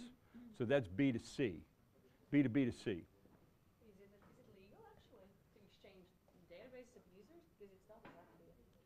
Why would it be illegal? We cannot exchange user data. It's like against the law. No. Not the data. No, No. I'm not going to give you the names. I'm going to say to you that I'm Coca-Cola. No, I'm thinking about not about business, but Okay. about customer. No. I'm going to say to you to offer to your customers. Oh, You're offering it. I'm giving it to you, but you're making the offer because you're not giving me your database. Yeah. Okay. Okay, so I'm going to market to your customers through you. So you're offering it. You're saying because I'm a member of the Dynamo family, I can offer you, my customers, all these other benefits. Just sign up to get these benefits. Anybody else do courier over here?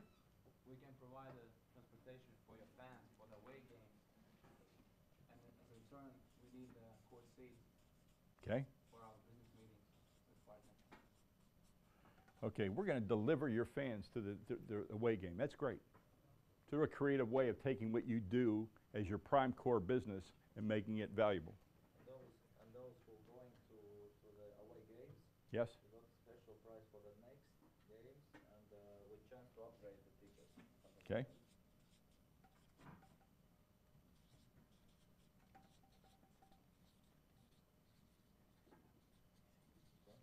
What other business do we do? If they give us a good network with the new clients, when somebody orders our service, as a gift, we can give away the ticket for the team's game. Okay. So use tickets as a promotional piece to increase business. Great. Because the biggest problem is to fill the arena. Yep. There was the idea that during, for example, the home game, Mm-hmm. We can choose one spectator, for example, who gets the prize.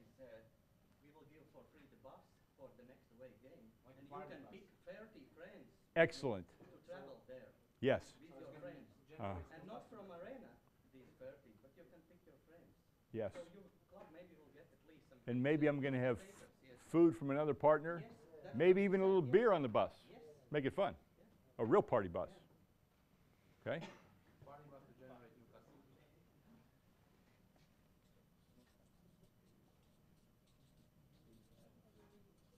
Okay, who's got a different business? What was your business? Supplies. Pardon me? Home supplies. Home supplies.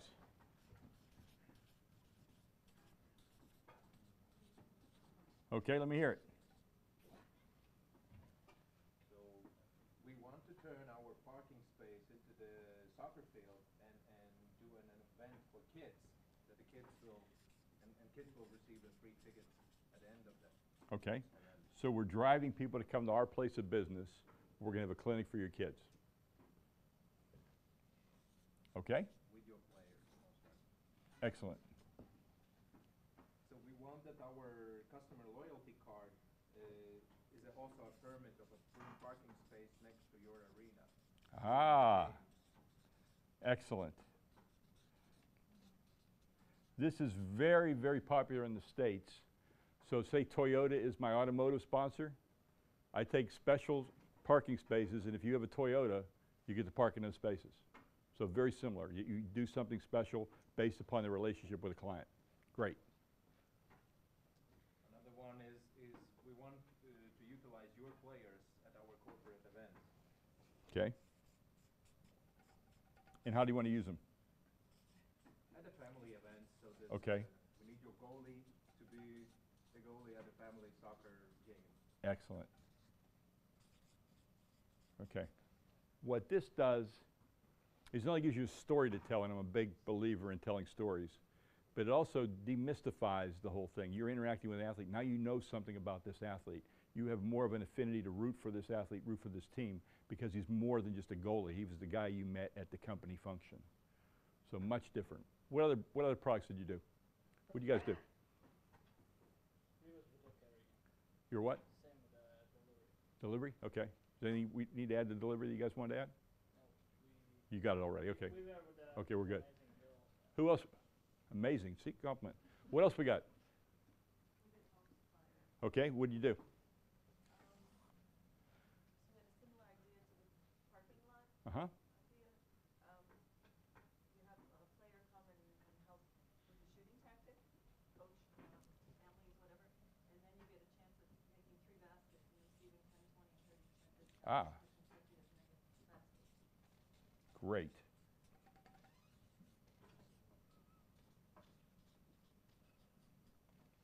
What else? At the arena, they show the hearts. They put the hearts around the couples and Yes. stuff. We thought about putting a little home around it with our logo on it. Depo is the big company. Nice. And then we thought maybe one of the tractor lawnmowers could shuttle people from their cars to the door of the arena. Nice.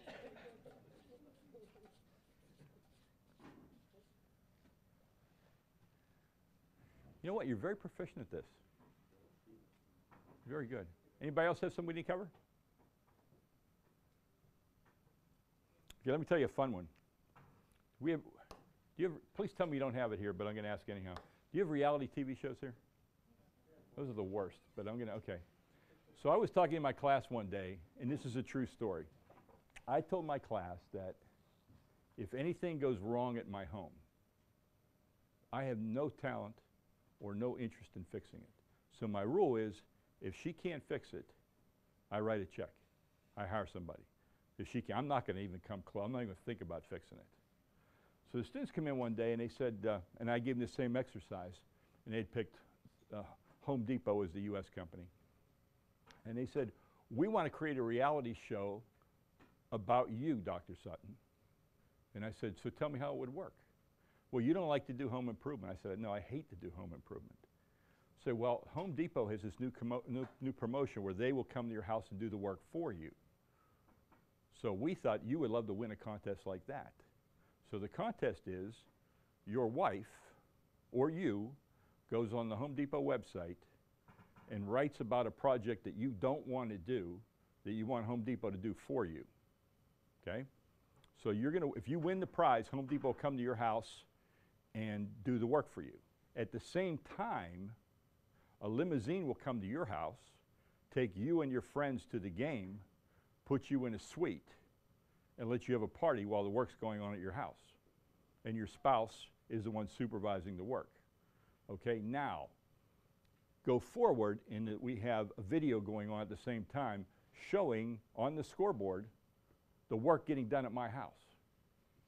So everybody sees what's happening at my house, and then you shoot to me, and I'm cheering the fact I'm not doing it. Okay? And so we'd have a different project every month depending on what the Home Depot company wanted to publicize. So if you wanted me to build a patio, I would build a patio. If you wanted me to build a deck, I would build a deck. If you wanted me to redo your garden, I would do that, whatever it was. And it would always be that way. So it's a home makeover / guys' night out reality show. And the class sold it. Home Depot bought it. They loved it. They thought it was the greatest thing ever, so they did the whole thing. It was amazing. So you never know what you're going to do. You never know what you're going to come up with.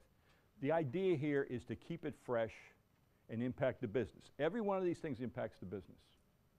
Every one of those questions is designed to get you to the point where you can do this. So I can't tell you how pleased I am. First of all, I'm embarrassed that you speak my language as well as I do. I'm embarrassed I don't speak your language, and but that's the American way. You know we're lazy.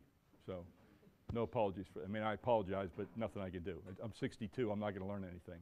I'm the proverbial old dog. But I really think that you've got this. I really think you understand this. My fear for you is that you don't have the people to do it. You know, you don't have the manpower to do it, and that's what this is all about. This is about having people. All these things can be accomplished, but they all take time. And so we're going to have to get to the point where your cost-value equation justifies having the people to do this, and that's what you're going to have to sell. That's going to be your sales job. You're going to have to convince your organizations that there is an upside revenue-wise for every one of your organizations if you want to work at it, if you want to do it, if you want to do it creatively. But you have to sell. Okay, last comment. I run a very unique graduate program at the University of South Florida in Tampa. And it is a 2-year program. It's a dual degree program. It's an MBA and an MS. So the first year is the MBA curriculum, and the second year is the MS curriculum. So the first year is all the traditional MBA courses, finance and everything else. The second year is all the applied courses, okay? During the second year, though, besides going to school, you work 20-plus hours a week for one of the sports organizations in the Tampa area. So you can work for the Lightning, the Buccaneers, which is the NFL team, the Rays, baseball team, Majestic, which is the apparel company, Ironman Triathlon, whatever it is. And in exchange for that, you get your tuition paid for the second year, you get your medical paid for the second year, and you get a stipend the second year. So if you know anybody that's interested in graduate school, wants to come to the States and have an American experience, I would love to have people contact me. So spread the word. Or if you want to come, or one of the students here wants to come, be happy to have you. I'm trying to make my program more global. So that's one of my goals, because we are a global world and we need to understand the limitations and everything as to how we do things. Okay? One other thing, you know, I am an optimistic guy. Okay, I'm always optimistic. Be as optimistic as I am. You can do this, and you can be really successful. It's not hard. You just have to have the resources to do it. It's really not hard work. The selling is hard at first. After you do it a couple of times, you kind of like it. If I'm paying you for it, you'll like it even more. You'll like it twice a month when you take that paycheck home. So I will adjourn. I'll answer any questions anybody has. If you want to come up and talk to me individually, I'll give you my email address if you want to write it down. It's and you can send me email questions anytime you want. And if you want these presentations, I'll email them to you. So my email is all one word. It's long.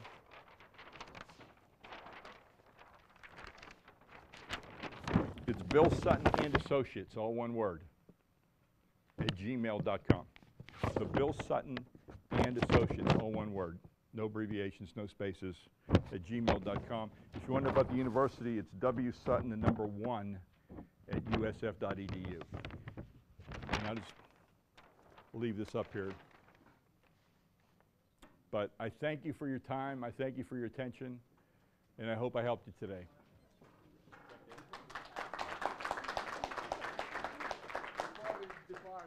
On behalf of the basketball station, Thank everybody you very who was much. present here, Oh, some souvenirs. thank you so much. Doctor, thank you very much for Thank coming, you. and have a good time in Ventspils and Estonia, and I appreciate it. looking forward to see you day back. Thank you so much.